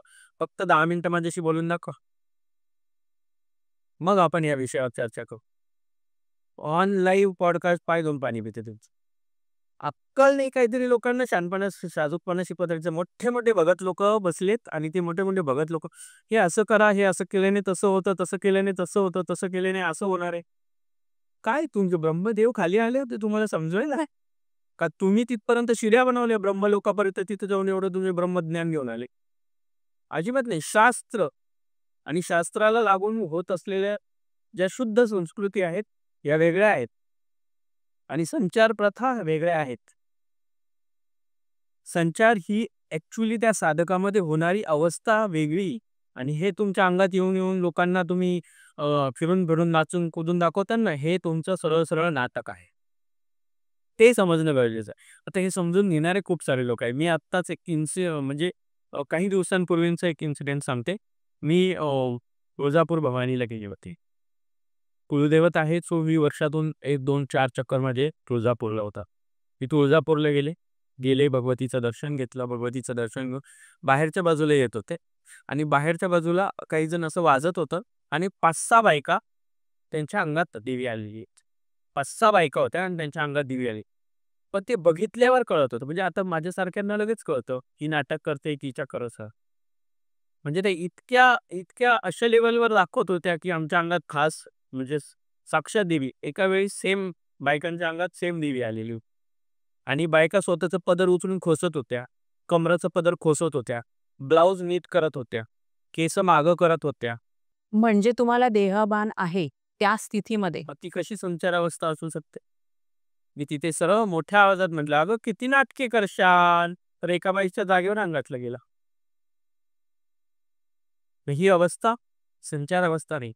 संचार अवस्था एक वेगळ्या पद्धतीची अनुभूती आहे.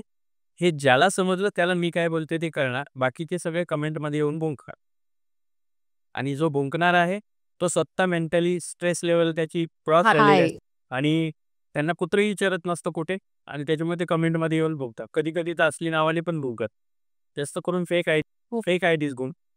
आणि जे असतात ना, ज्यांच्याबद्दल बोलते ना, ज्यांना टोचतं ना, ते फेक आयडीजवाले कमेंटमध्ये येऊन भुंकायला सांगतात. मी स्वतः कमेंट वाचत नाही. त्याच्यामुळे तुम्ही कितीही भुंकले तरी मी बिस्किटं काही आता संपलेत माझ्याकडचे. मी ते बिस्किटं देत नाही. आणि सगळ्यात महत्त्वाची गोष्ट, जर तुमच्या अंगात येतं आणि तुम्हाला जर मला चॅलेंज करायचं आहे, तर खाली डिस्क्रिप्शनमध्ये नंबर आहे गप्पांच्या गावाचे किंवा गप्पांच्या गावांना कॉन्टॅक्ट करा. माझा नंबर पर्सनली तुम्हाला मिळेल. माझ्या समोर येऊन तुमच्या अंगात कुठली एक छोटीशी देवी आणून दाखवा. लाईव्ह आपण त्याची टेस्ट घेऊ. ह्या प्रश्नाचं उत्तर मला याच्यापेक्षा जास्त द्यावंसंच वाटतं. तंत्र साधनेमध्ये वापरले जाणारे मंत्रोच्चार हे मेंदूंच्या लहरीवर कसे परिणाम करतात? खूप छान पद्धतीने प्रश्न विचारलाय खरं तर. मी तुमचं अभिनंदन करते, की लोकांना हे समजून घ्यायचं नाहीये. बरोबर? तुम्ही योगा माहिती आहे तुम्हाला? योगामधला ओम असतो. त्याच्यासोबत तुम्ही जर एखाद्या ठिकाणी बसला आहात, जिथे तुम्हाला मेडिटेशनसाठी स्पेशली बोलावलं जातं. काही साधना केंद्रात आहे. तिथे होणारा ओम उच्चार आणि तंत्रामध्ये होणारा ओम उच्चार. या तिघांमधला फरक कधी अनुभवलाय? नाही. तर मी तुम्हाला दाखवते. इथे व्हायब्रेशन्स लोकांना तिथे कळतात. आपण योगामध्ये कसं करतो?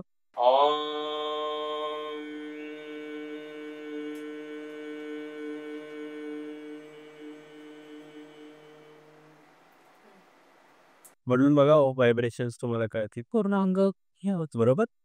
हेच तुम्ही एखाद्या अ, साधना केंद्रामध्ये जाऊन बसता. त्यावेळेस साधना केंद्रामध्ये कुठली कोणी मुद्रा दिल्या, अशा मुद्रा दिलेल्या असतात, अशा मुद्रा दिल्या, अशा मुद्रा दिलेल्या असतात किंवा पद्मनाद पद्मासन साध्या पद्मासनामध्ये बसलेले असतात. साध्या पद्मासनामध्ये ओम, ओम, ओम, ओम.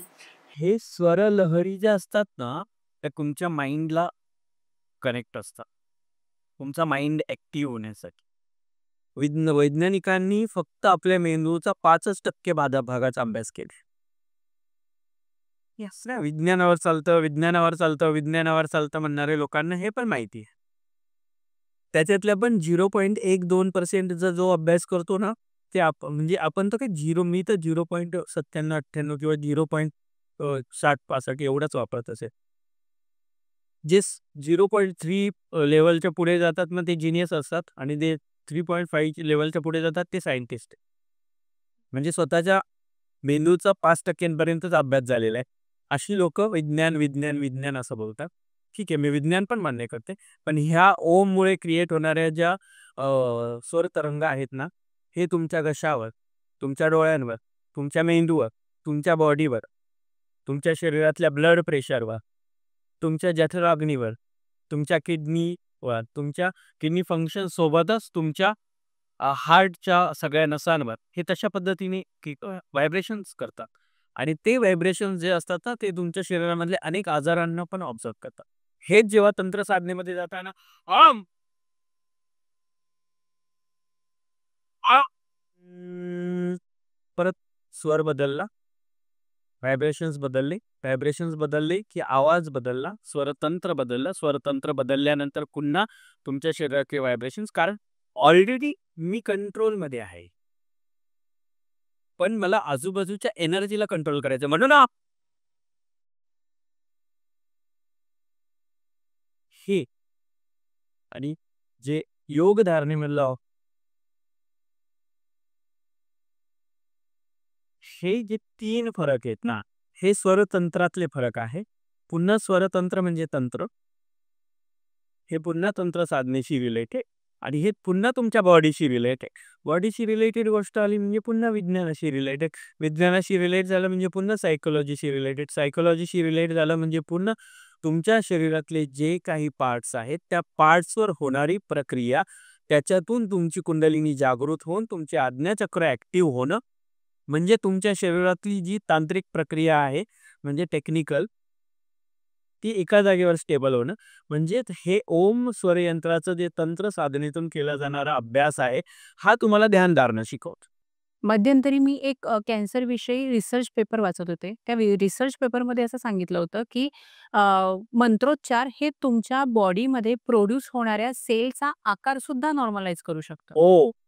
त्याला बेसिक जो त्याचा मूळ आकार आहे, त्याच्यामध्ये रूपांतरित करतं. तर येस, म्हणजे इतका वास्ट सेन्सरशी रिलेट म्हणता तुम्ही. प्रेग्नन्सीच्या मध्ये गर्भसंस्कार वगैरे आपण कानामध्ये काही गोष्टींचे आता तर एअरबड्स वगैरे आले. ते तर अगोदर काय होतं, की मंत्रोच्चारण ऐकले जाते. म्हणजे जी वेदसंपन्न ब्राह्मणांच्या तोंडून वेदमंत्र ऐकणं, ते गर्भसंस्कार करणं. गुरुकुल पद्धतीमध्ये ओंकारपासून सुरुवात होणं, तेव्हाच्या पद्धती. आत्ता अंगणवाडीमध्ये ABCD जरी आलं, तरी तुम्ही ABCD ही बघा. ABCDEFG पुन्हा स्वरतंत्र ललिता लहरींमध्ये नाही करत. हे जेव्हा तंत्र करतात तेव्हा तुमची जी टंग असते ना, आपण जे बऱ्याच जणांची जीभ जड असते, बऱ्याच जणांची हलकी असते. तर हे ABCD हे जे असतं ना, हे पण तुमच्या टंगला ट्विस्ट करत चालतं आणि ते पुन्हा पिनला टच केलं तर परत त्याचं क्रिएशन कुठे आहे? Throat, throat, throat. हार्ट आलं शेवटचीच. ॲथिनल ग्लँड्स. येस. करेक्ट. ह्याच गोष्टी समजावून सांगणारं कोणी नाही. हे समजून नाही सांगत, त्याच्यामुळे लोकांमध्ये माहितीच नाही. ते याच्याशीच रिलेट झालं पुन्हा. जुन्या काळामध्ये तपश्चर्या केल्या जायच्या. तपश्चर्या करून व्हायब्रेशन्स क्रिएट केले जायचे. व्हायब्रेशन क्रिएट करून स्वतःची बॉडी कंट्रोल केली जायची. बॉडी कंट्रोल करून त्यानंतर ते मंत्र सिद्ध केले जायचे. मंत्र सिद्ध करून मग शस्त्रांचा वापर व्हायचा. आजूबाजूची जी एनर्जी आहे त्या एनर्जीला कंट्रोल करण्याचा. महाभारत आणि रामायणमध्ये अर्जुन मंत्रोच्चार करून बाण सोडतो. करेक्ट. म्हणजे ते अस्त्र. येस. ब्रह्मास्त्र. बरोबर, की अस्त्र, नारायणास्त्र, ब्रह्मास्त्र, हे जे अस्त्र आहेत ना, हे यंत्र, मंत्र आणि मग ते सोडणं म्हणजे टेक्निकल. येस. प्रॅक्टिकल आणि ओरल याचा अभ्यास करणे म्हणजे तंत्र साधना करणे, तो साधक. स्कूलमध्ये पण सेम कंडिशन होती. तंत्र साधनेशी रिलेटेड कुठल्याही गोष्टीमध्ये जा, तुम्ही सनातनापासून ही सेम प्रोसिजर फॉलो होत आली. फक्त तेव्हा गुरुकुल जंगलात होतं. जंगलामधून गुरुकुलमध्ये आलं, गुरुकुलमधून मग शाळांमध्ये आलं, आता शाळांमधून कॉन्व्हेंट स्कूलमध्ये झालं आणि आता मग क्लासेसपर्यंत पोहोच. प्रोसिजर तीच, फक्त भिंती बदलल्या आणि प्रोफेसर्स बदलले. प्राचीन तांत्रिक लोक जे ऊर्जा अनुभवत होते, त्याचा आणि क्वांटम फिजिक्सचा काही संबंध आहे का? हो, पहिल्यापासूनच आपण सनातनापासून पुन्हा आला ना तुम्ही. तुम्ही फिजिक्स किंवा केमिस्ट्री या सगळ्या गोष्टी बायोलॉजिकली जरी तुम्ही विचार करताय ना, सगळ्या गोष्टींचा एकमेकांशी संबंध आहे. बिकॉज मी सनातनापासून गोष्टी सांगते. मी जेव्हा सांगितलं तुम्हाला, की अभिमन्यूजींनी पोटामध्ये संस्कार घेतले. मग का भगवान श्रीकृष्णांना ध्यानधारणा होती किंवा भगवान श्रीकृष्ण तर साक्षात परमेश्वर होते. मग त्यांना माहीत नव्हतं का, की अभिमन्यूसोबत आज ते तर त्यांचा भाचा होता. त्यांना माहीत नव्हतं, की आज अभिमन्यू चक्रव्यूहात अडकणार आहे, त्यांचा मृत्यू होणार आहे. माहिती होतं ना? परंतु त्यावेळी त्यांनी दाखवलं होतं, की परिस्थिती आहे, मी प्रकृती चेंज नाही करू शकत. साधू संतांनी ती प्रकृती आत्तापर्यंत कंटिन्यू करत गेले. पण तुम्ही फिजिक्स, केमिस्ट्री, बायोलॉजिकली कुठल्याही गोष्टींचा विचार करा. त्या तंत्र साधनेशीच रिलेटेड. फक्त कुठली गोष्ट कुठल्या वेळेला यूज करायची आहे, त्या यूज करणाऱ्या साधकावर डिपेंड. सनातन धर्म तुम्हाला काय शिकवतो? संस्कृती. पण त्याच सनातन धर्माने तुम्हाला प्रकृतीचाही अभ्यास करून दिले. मग जेव्हा संस्कृती आणि प्रकृती एकमेकांशी रिलेट करतात, तेव्हा तुम्ही फिजिकली, बायोलॉजिकली सगळ्या गोष्टी येतात. तेव्हा तुम्ही रसायनशास्त्राकडे येतात. म्हणजे पुन्हा रसायनशास्त्र म्हणजे तुमच्या डोळ्यांच्या अश्रूंपासून, तुमच्या ग्रंथींपासून, तुमच्या लाळेपासून अजूनपर्यंत. आजही कानाचं जखम नीट करण्यासाठी मीठ दातात धरून आपल्या लाळेत मिक्स करून इथे लावलं जातं जुन्या आजी-आजोबांकडून. रसायनशास्त्र, बिकॉज तुमच्या लाळेचा आणि मिठाचा एकमेकांशी होणारा संयोग तुमच्या कानातल्या जखमेला बरा करू शकतो. कारण सलायवामध्ये प्रीबायोटिक जास्त Correct. बरोबर. हेच आहे ना मग. कुठेही जा तुम्ही, तुमचा अभ्यास पुन्हा तिथेच येणार आहे. किती सायन्स सायन्स सायन्स सायन्स केलं, हे खूप साऱ्या भारतात अशा गोष्टी आहेत, भारताच्या बाहेर अशा गोष्टी आहेत, की ज्या स्टडी करण्यासाठी आजही ते बर्मुडा ट्रायंगल माहिती आहे ना? झाला त्याचा शोध लागू? नाही कसलं सायन्स? नाही हे सनातनच. पिरॅमिड्सचा शोध लागला काय कसं? मज्जा आहे? नाही. पुन्हा सायन्स. सायन्सच्या मोठ्या मोठ्या घोषणा देणाऱ्या लोकांनी कैलास पर्वतावर आता कोण जाऊ शकतं तिथे अर्ध्याच्या वर गेल्या. काय होतंय? सायन्स पुन्हा. गडी बंद पडते, केसांची वाढण्याची क्षमता वाढते, नख वाढण्याची प्रक्रिया जोरात चालू होते, पुन्हा तुमच्या फिजिकल कंडिशनवर रिपेट आलो. म्हणजे तुमच्या सनातनामध्ये होणाऱ्या तपश्चर्या, मंत्र, साधना ह्या पुन्हा रिलेट करता आता तुमच्या सगळ्या फिजिकल कंडिशनला. खूप पॉडकास्टवरती सुद्धा आईसाहेब तुम्ही तुमचा प्रवास सांगितलाय, पण तो मला माझ्या पॉडकास्टवर पण थोडक्यात ऐकायचा आहे. थोडक्यात म्हणजे सागर मंथन एक अनोखी दुहेरी जीवन प्रवास नावाचं पुस्तक येतच आहे माझ्यावरती, जे श्रद्धाराजे भोसले साताऱ्याचे आहेत, त्या लिहित आहे. हिंदीमध्ये पण पुस्तक लिहिलं जात आहे, मराठीमध्ये पण पुस्तक लिहिलं जात आहे, इंग्लिशमध्ये पण पुस्तक लिहिलं जात आहे. तिन्ही भाषांमध्ये पुस्तकांचं आता सध्या जवळपास म्हणजे ते आल्यासारखे. फक्त मी असं पब्लिकेशन बघते आहे की जे स्वतःहून या सगळ्या गोष्टी करेल, कारण मला माझी स्वतःची हे सांगण्याची काही हे नाही वाटत. पण यूट्यूबमध्ये तुम्ही पाहिलं असेल तर सागर मंथन एक दुहेरी जीवन प्रवास नावाने माझा आत्तापर्यंतचा प्रवास सांगितला. मी एका सामान्य कुटुंबामध्ये जन्म झाला. मग माझ्या आईने माझ्यामधले काही हार्मोनल इम्बॅलन्स ओळखले. मला डान्स क्लासेस, भरतनाट्यम, कथ्थक या सगळ्या गोष्टींकडे वळवलं. पहिल्या छक्का बूड मामूपासून मग माझ्या वडिलांना वाटलं की याच्या शरीरामध्ये काहीतरी वेगळं आहे, लोक नावं ठेवतील किंवा काय होईल, या सगळ्या गोष्टी होणी म्हणून मला मिलिटरी कॉलेजला टाकला गेला. अरे बापरे, मिलिटरी कॉलेजला पण? मिलिटरी कॉलेजला शिकले ना असे ओ माय गॉड. मिलिटरी कॉलेजला टाकलं गेलं. पण शेवटी काय असतं ना, हार्मोनल इम्बॅलन्स ते नाही चेंज होत पटकन. मिलिटरी कॉलेजला राहून मी junior under officer, senior under officer पासून मी best student of the year 5 वर्ष सलग राहून आलो. आणि तरीही मी अशीच आहे. आणि त्या गोष्टी जेव्हा पुढे आल्या तेव्हा फॅमिलीमध्ये काही इन्सिडेंट घडले. मग आईचा मृत्यू झाला, आईच्या 10व्या दिवशी वडिलांचा मृत्यू झाला. त्यानंतर मग माझा एकांत लाईफ झाली. मग घरामध्ये शेवटी काय असतं, प्रॉपर्टी सोडून गेलं का मग गुळाला माशाची टाकतात. पण मग मला माशा लांबून आणाव्या नाही लागला, माझ्या घरातलेच होते. चिटकल्या नाही, त्यांनी पण तुकडे तुकडे करायचं ठरवलं. फार म्हणजे मला झोपेच्या गोळ्या टाकून मारण्यापर्यंत असू दे, ओढणीने गळा दाबून मला मारून टाकण्यापर्यंत असू दे. मग मी खिशातल्या 113 रुपयावर घर सोडलं. मी शिर्डीला राहिले. द्वारकामाई सारख्या ठिकाणी मी अनेक दिवस तिथे मिळणारा प्रसाद एकत्र करून तो मिक्स करून खाल्लाय. एका हॉटेलमध्ये रूम बॉयचं काम केलंय, साई सानिका हॉटेल शिर्डीचं, जे शिर्डी बस स्टँडच्या बॅक साईडला आहे. तिथे मी काम केलंय रूम बॉय म्हणून. झाडू मारण्यापासून वॉशरूम्स, टॉयलेट्स पासून सगळं साफ करण्यापासून मी कार्य केलं आहे. गर्भ श्रीमंत घरात येऊ. ते श्रीमंती हे फक्त नावाला असतं. हे सगळं आपले राष्ट्रपती APJ अब्दुल कलामजी असं म्हणायचे की हे ओळख, संबंध, मान सन्मान, पद आणि पैसा हे कोणी बसल्यावर नाही देत. हे परिस्थिती तुम्हाला आणून दिलंय. ही परिस्थिती अशी तयार होते की तुम्हाला आपोआप ते सगळं मिळतं. आणि त्यामुळे लोक काय म्हणतात याचा विचार नाही करायचा. सेम कंडिशन सगळं सोडून दिलं होतं आणि घर सोडून निघून गेले होते. चप्पल नव्हती पायात, एका अंगावरच्या कपड्यावर 113 रुपयाने घर सोडलेली व्यक्ती होते मी. की तिथे जिथे हॉटेलला कामाला होते तिथेच सुनील जाधव नावाचे SS फायबर म्हणून त्यांचं शॉप होतं. त्या SS फायबरचे ओनर होते. त्या सुनील जाधव यांनी मला ओळखून मग मला छान व्यवस्था केली. मला कपडे, बूट, चप्पलपासून सगळं घेऊन दिलं. तरी मी 6 महिने हॉटेलमध्ये काम केले. तेव्हा त्यांनी मला ओळखलं. मग त्यांनी, अरे तू एवढा सुशिक्षित आहे, एवढा श्रीमंत घरातला आहे. मग त्यांनी मला एका स्कूलमध्ये लावलं. मी त्या स्कूलमध्ये मुलांना डान्स शिकवायला होते. मग असं डान्स शिकवायला 300 रुपये फी होती. 105 विद्यार्थी माझ्याकडे होते. आणि मग मी तिथून सुरू झाले. मग माझ्याकडे 350 विद्यार्थी होते. तेवढे विद्यार्थी शिकवत महिन्याला माझी तेवढी अर्निंग व्हायला लागायची. मग पुन्हा माझ्याकडे पैसा दिसायला लागला. मग पुन्हा माझ्या घरच्यांनी मला बोलावलं. मग त्या 6 महिन्यात एवढी इरिटेट झाले, की डायरेक्ट घर-बी आणि सगळं सोडून मी निघून गेले काशीला. सॉरी मध्येच इंटरप्ट करते, पण हे सगळं होत असताना तुम्ही शिक्षण कंटिन्यू केलंत? हो, म्हणजे शिक्षण का सोडायचं? पैसे कशाला कमवतात?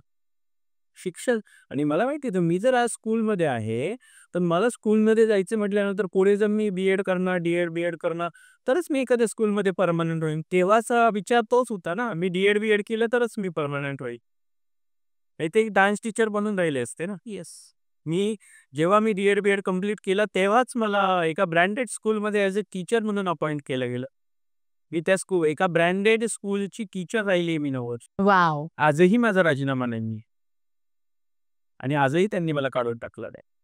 फक्त 5वी ला असलेला विद्यार्थी आता 10वी ला गेलाय. त्याने 5वी ते 9वी मला शिंदे सर म्हणून पाहिलंय. तो 10वी ला गेल्यावर शिंदे मॅडम कसा म्हणेल मला? या भीतीपोटी मी स्कूलला जाणं बंद केलं. आणि त्यानंतर फॅमिलीचा त्रास परत सुरू व्हायला लागला. मी घर सोडून दिलं. म्हणजे मी सगळं सोडून दिलं आणि स्वतःसाठी वेळ काढला सुट्ट्यांच्या याच्यामध्ये. गेले काशीला निघून. काशीला मग एक बाबा भेटले अबोली. मग तिथून मी तारापीठला गेले. मग तंत्रसाधना. मग तिथे राहिले. मग अनुष्ठान. मग तंत्रसाधनेतून मग पुढे माझं सगळं आयुष्य तिथून जे 15 वर्ष माझे होते ना, ते सगळे असे टर्न करत गेले. मी ठरवलं की आता सागर दिसतोय तसा नाहीये, हे सागरला कळलंय. मग सागरने शिवलक्ष्मी व्हायचं ठरवलं. आणि मग मी शिवलक्ष्मी झाले. शिवलक्ष्मी झाल्यानंतर पुन्हा घरच्यांनी घरी बोलवलं, कारण त्यांना पैसा दिसत होता. बिकॉज महिन्याला लाखो रुपये पडत होते. मी 15-16 स्कूल्स होते. माझ्याकडे काही प्रायव्हेट स्कूल्स होते, कॉन्व्हेंट स्कूल्स होते. माझ्याकडे काही संस्थेच्या शाळा होत्या. माझ्याकडे काही झेडपीच्या स्कूल होत्या. मी ॲट ए टाईम 15-16 झेडपीच्या स्कूल्सला ॲज अ कल्चरल हेड म्हणून काम पाहिले. आणि तेव्हा माझ्याकडे पैसा गोळा होत होता. बिकॉज एकटा माणूस ते मला कोणासाठी नव्हतं. मग यांना काय पाहिजे होतं? माझा पैसा. मी नाही. परत घरी आलो. मग मला त्रास द्यायला लागले. मग मी ते सागर मंथनमधून सांगायला लागले. मग संजय नावाच्या मुलाने ते पाहिलं. त्यांनी पाहिल्यानंतर त्यांनी माझं दुःख समजून घेतलं. ज्या दिवशी समजून घेतलं तेव्हा त्याला कळालं, की एवढ्या गडगंज प्रॉपर्टीची व्यक्ती असून सुद्धा या व्यक्तीला घरात त्रास आहे. त्या व्यक्तीने एकच प्रश्न विचारला, प्रॉपर्टी की जीव? मी सांगितलं जीव. चलो. लोकांसाठी लग्न होतं, पण त्याने मला दिलेलं ते जीवनदान. ती व्यक्ती घेऊन आली. आज सासू, सासरे, नणंद, भाऊजे सगळे सगळी प्रॉपर्टी नावावर करून दे म्हणे, तर लग्न करून घेऊन जा. असं जेव्हा सांगितलं गेलं, त्यावेळी एकाही शब्दाचा विचार न करता त्याच संजयने सांगितलं, देऊन टाक प्रॉपर्टी. प्रॉपर्टी काय करायची नाही. जिवंत राहिली तर खूप मोठी गोष्ट आहे. मी आहे ना तुझ्यासोबत. आज 5 वर्ष, 3 महिने, 4 दिवस पॉडकास्टच्या शूटपर्यंत ती व्यक्ती सोबतच आहे. आताही समोरच आहे. आणि ते जे होतं ना, ते बुडत्याला काडीचा आधार असतो. मला ते बुडत्याला काडीचा नव्हता. पण मला बुडत्याला अशा एका घोड्याचा आधार मिळाला, की त्या घोड्यावर बसून फक्त घोड्यावर सुरू आहे. आणि मग त्या सागरपासून शिवलक्ष्मी आणि शिवलक्ष्मीपासून शिवलक्ष्मी आईसाहेब आणि मग पुढे डॉक्टरेट लागणं अजूनही शक्यच आहे. आता मी चाइल्ड सायकोलॉजी म्हणजे बालमानसशास्त्रावर अभ्यास करते. आत्ता लहान मुलांच्या मनावर होणारे आपल्या संस्कृतीचे परिणाम आणि संस्कारांचा त्याच्यामुळे होणारा जो काही परिणाम आहे, तो कशा पद्धतीने होतोय आणि बालमनावर कसा परिणाम करतोय, आता ही पण रिसर्च चालू आहे रिसर्च. हो, आता ते पण या बाबतीत एकच प्रश्न विचारते. कारण माझं या बाबतीत माझ्या मैत्रिणींशी डिस्कशन चालू होतं. Yes, of course. माझा मुलगा 7 वर्षाचा आहे आणि तो काही दिवसांनी प्युबर्टी एजमध्ये येणार आहे. पण त्याच्यात जर मला काही वेगळी अशी लक्षणं दिसली, तर ॲज अ पॅरेंट मी काय रिएक्ट केलं पाहिजे? मुलगा कोणाचा आहे? माझा. झाला कशामुळे? माझ्यामुळे. सांभाळणार कोण? मीच. समाजापासून त्याला वेगळं मानण्यापेक्षा माझा मुलगा म्हणून समाजामध्ये प्रेझेंट कोण करणार? मीच. जबाबदारी कोणाची? माझीच. हे सगळ्या पालकांनी समजलं पाहिजे, की तुमचा मुलगा कसाही असू द्या ना, तो तुमच्या हाडामासाचा गोळा आहे. पण मला बोललं जातं, की तुझ्या जिभेला हाड नाहीये का? काय बोलते अभद्र तू? मी बोलली तर बोलली. अरे ही रिॲलिटी आहे आजची. ही रिॲलिटी जो समजून नाही घेते ना, त्यांच्या घरांमध्ये हे प्रॉब्लेम होत आहे. एक एक ॲड आहे बघा तुम्ही. एक ॲडमध्ये ती ॲड दाखवली, की त्याच्यामध्ये 2 मैत्रिणी असतात. "अरे जल्दी आना मेरे घर पे आज फंक्शन आहे, मेरी बेटी आ रही है. ती मैत्रीण म्हणते, तुला तर मुलगी नाहीच आहे. ती म्हणते, तू ये ना, माझी मुलगी येणार आहे. समोरून विशाल येतो, पण तो विशाल वैशाली बनून आलेला असतो. आणि तेव्हा तो ती मावशी नमस्कार करतो, तर ती म्हणती, नाही, मुली पाया नाही पडत, गळ्यात पडतात. ही एक जाहिरात आहे आणि ती जाहिरात खूप काही सांगून जाते, की तुम्ही त्याच मुलाच्या अंतर्मनामध्ये होणाऱ्या बदलांना, त्याच्या शरीरासोबत होत असलेल्या या सगळ्या वेदनांना, त्याच्यासोबत असलेल्या शोषणांना आणि त्याच्या मानसिक परिस्थितीला जेव्हा समजून घेणार मग, तर तुम्ही स्वतःला आई म्हणून घ्या. आई काय आहे? मुलाला समजून घेणारी प्रवृत्ती आहे. ही प्रवृत्ती जेव्हा तुमच्यामध्ये येणार ना, तेव्हा तुमचा तो 7 वर्षाचा मुलगा 70 वर्षांपर्यंत तुमचा बनून राहील. आज तुम्ही त्याला हकलून द्याल ना, तर तुम्ही एका वेगळ्या लेव्हलवर जाल, डिप्रेशन लेव्हलवर. पण त्याच्यासोबतच तुमच्या मुलाचे संस्कार समाजामध्ये, माझ्या आईने मला हकलून दिलं, त्या समाजाबद्दल माझ्या मनात तिरस्कार नाही होणार. तो तिरस्कार तयार होतो ना, तो अशा पालकांमुळे, जे शेजारच्यांचं आहे. आणि आओ बहन चुगली करेवाला आपला इंडियन कल्चर आहे. बाप बाहेर गेला, की बापाला सांगणार, "अरे काय आहे तुझा पोरगा पोरीसारखा करतो. काय तुझा पोरगा पोरींसोबत उठतो, खेळतो." बाप घरी येऊन पोराला हाणणार, बदडणार, बांधणार, त्याला ओरडणार, पोरगा रडणार. त्यावेळी त्या आईने नाही समजून घेतलं ना, की त्या पोराकडे 2च ऑप्शन उरणार, सुसाईड किंवा घर सोडून देणे. आणि घर सोडून गेल्यानंतर माझे आई-वडील मला शोधतील किंवा माझे वडील डेंजर आहेत, माझी आई रागीट आहे, या भीतीने त्या मुलाला घर सोडून गेल्यानंतर शोधल्यावर मला काय करतील, याच्यापेक्षा मी आत्ताच संपून जातो, हा ऑप्शन होतो. म्हणून मुलांना तुम्ही काय संस्कार देताय किंवा त्यापेक्षा तो जेव्हा त्याच्या यौवनावस्थेत जाणार असतो, त्यावेळी त्याच्या मेंटल हेल्थवर काय परिणाम होतोय ना, हे समजून घेणं गरजेचं आहे. तेव्हा पॅरेंट्स आपल्या मुलांना जवळ करू शकतात.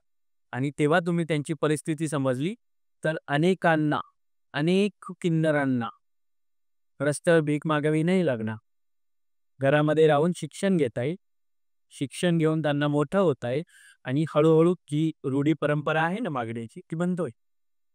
म्हणजे तुम्ही तुमच्या मुलाच्या थ्रू तुम्ही आज कराल, तो उद्या 100 करणार. येस. ते 100,000 होणार, ते 1000चे करोड होणार. पण हे कोणीतरी सुरुवात करावी लागेल. आणि अशा अनेक पालकांनी आज ती सुरुवात केलेली आहे, की अनेक आमच्या समुदायातल्या किन्नर बंधू-भगिनी आपल्या आई-वडिलांसोबत राहतात. आणि त्याच माझ्या स्वतःच्या गुरु ज्या होत्या, आचार्य महामंडलेश लक्ष्मीनारायण त्रिपाठीजी ज्या आहेत, त्या त्यांच्या आई-वडिलांसोबत राहत होत्या. त्यांच्या वडिलांना कोणीतरी एक दिवस म्हटलं, की "तूने देखा, तेरा लड़का साड़ी में था." तर त्यांचे वडील म्हटले, "तो कितनी सुंदर दिखती है ना." ही मॅच्युरिटी पाहिजे ना त्या वडिलांमध्ये, ही अंडरस्टँडिंग पाहिजे त्या वडिलांमध्ये. तेव्हा त्या आचार्य महामंडलेश्वर आहेत. येस. त्या आईमध्ये होतं. आत्ता एक 4 वर्षापूर्वी त्याच्या आई शांत झाल्या. पण तोपर्यंत त्या त्यांच्या सोबत होत्या. त्यांनी बाहेर कोण नावं ठेवतं त्याच्यापेक्षा, की त्यांनी डायरेक्टली एक फ्लॅट रिकामा करून दिला. जसं राहायचंय, जे करायचंय, ते आमच्या नजरेसमोर राहून आमच्या सोबत राहून कर. तेव्हा त्या मोठ्या झाल्या ना. सेम सगळ्यांना लक्ष्मीनारायण त्रिपाठीजींसारखं व्हायचं असेल, माझ्या गुरूंसारखं, तर सगळ्यांना त्यांच्यासारखे आई-वडील भेटले पाहिजे.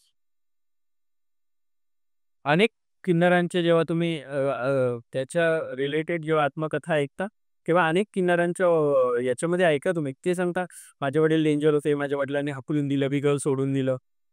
मग नंतर मी अशी झाले. ताली चित्रपटामध्ये जे आपल्या समाजसेविका श्री गौरी सावंत जी आहेत, त्यांच्या लाईफबद्दल त्यांनी सांगताना हे सांगितलं. पण कदाचित त्यांच्या लाईफमध्ये तो घडलेला बदल होता. येस. तसाच आचार्य लक्ष्मीनारायण त्रिपाठीजींच्या लाईफमध्ये घडलेला तो बदल होता. एका ठिकाणी काय दाखवलं, की मला आई-वडिलांनी एक्सेप्ट केलं, तर मी आचार्य महामंडलेश्वर आहे. एका ठिकाणी काय दाखवलं, की मला आई-वडिलांनी धुतकारलं, तर मी आज एक समाजसेविका आहे. आणि 100 मुलांची आई आहे. हां, म्हणजे दोन्हीही मोटिव्हेशनल आहे. मग त्या दोन्हीपैकी आई-वडिलांनी माझा मुलगा काय बनावा, हे डिसाईड करावं आणि तेव्हा तुम्ही निर्णय घ्या, की तुमच्या मुलासोबत तुम्ही काय करा. गप्पांच्या गावात सुरू करताना मोटिव्ह हाच होता, की येणारा प्रत्येक गेस्ट हा आपल्या व्ह्यूअर्सला काहीतरी प्रेरणा देऊन जाणार आहे.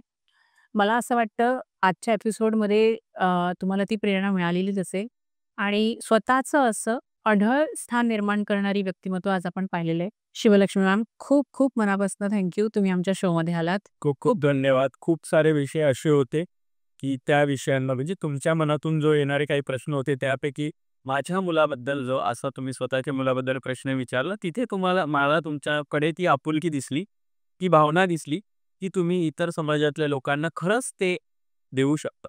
तर हे जेव्हा प्रत्येक पॉडकास्ट करणाऱ्या व्यक्तीच्या मनामध्ये भाव निर्माण होतील ना, तेव्हा पॉडकास्टचा खरा अर्थ लोकांना कळेल. बाकी फक्त पॉडकास्टमध्ये येऊन सगळ्या गोष्टी सांगणे आणि लोकांना ज्ञान देणे म्हणजे पॉडकास्टचा सार्थ नाहीये. आज मला वाटतं खऱ्या अर्थाने पॉडकास्टचा सार्थ हे होतं, की असं झालं तर काय होऊ शकतं? आणि ते आज लोकांना खरं कारण हा हा प्रश्न मला खूप दिवसांपासून भेडसावत होता, की आम्ही दोघंही बोलत असताना असं मोठे-मोठे डिस्कशन्स करत असतो. पण ॲज अ पेरेंट आम्हाला प्रिपेअर्ड व्हायचं होतं, की माझा मुलगा मुलगा असू दे, मुलगी असू दे किंवा किन्नर असू दे. माझं बाळ हे माझं बाळ आहे. त्यामुळे मला त्याचा फारसा फरक पडणार नाही. मी त्याच्यावर तेवढंच प्रेम करणार आहे. प्रत्येक आईने विचार केला पाहिजे आणि ह्याच विचारांचा आज सगळा वारसा जो आहे गप्पांच्या गावांच्या माध्यमातून लोकांपर्यंत पोहोचवता आला. मनापासून आभार मानते, की तुम्ही इतकं छान पद्धतीने लोकांपर्यंत पोहोचण्याचा प्रयत्न करता आहात. खूप साऱ्या शुभेच्छा आणि आज नथिंग असलेल्या आणि जगामध्ये शून्य किंमत असलेल्या चीप पण तरीही आमच्या लेव्हलवर आम्ही चीफ अशा जागेवर जाऊन असलेल्या किन्नर समुदायाचं मनोबल वाढवण्यासारख्या गोष्टी ऐकायला मिळाल्या. त्यासाठी खूप खूप धन्यवाद आणि खूप साऱ्या शुभेच्छा. जय श्री महाकाल, हर हर महादेव, ओम. ओम नमो नारायण.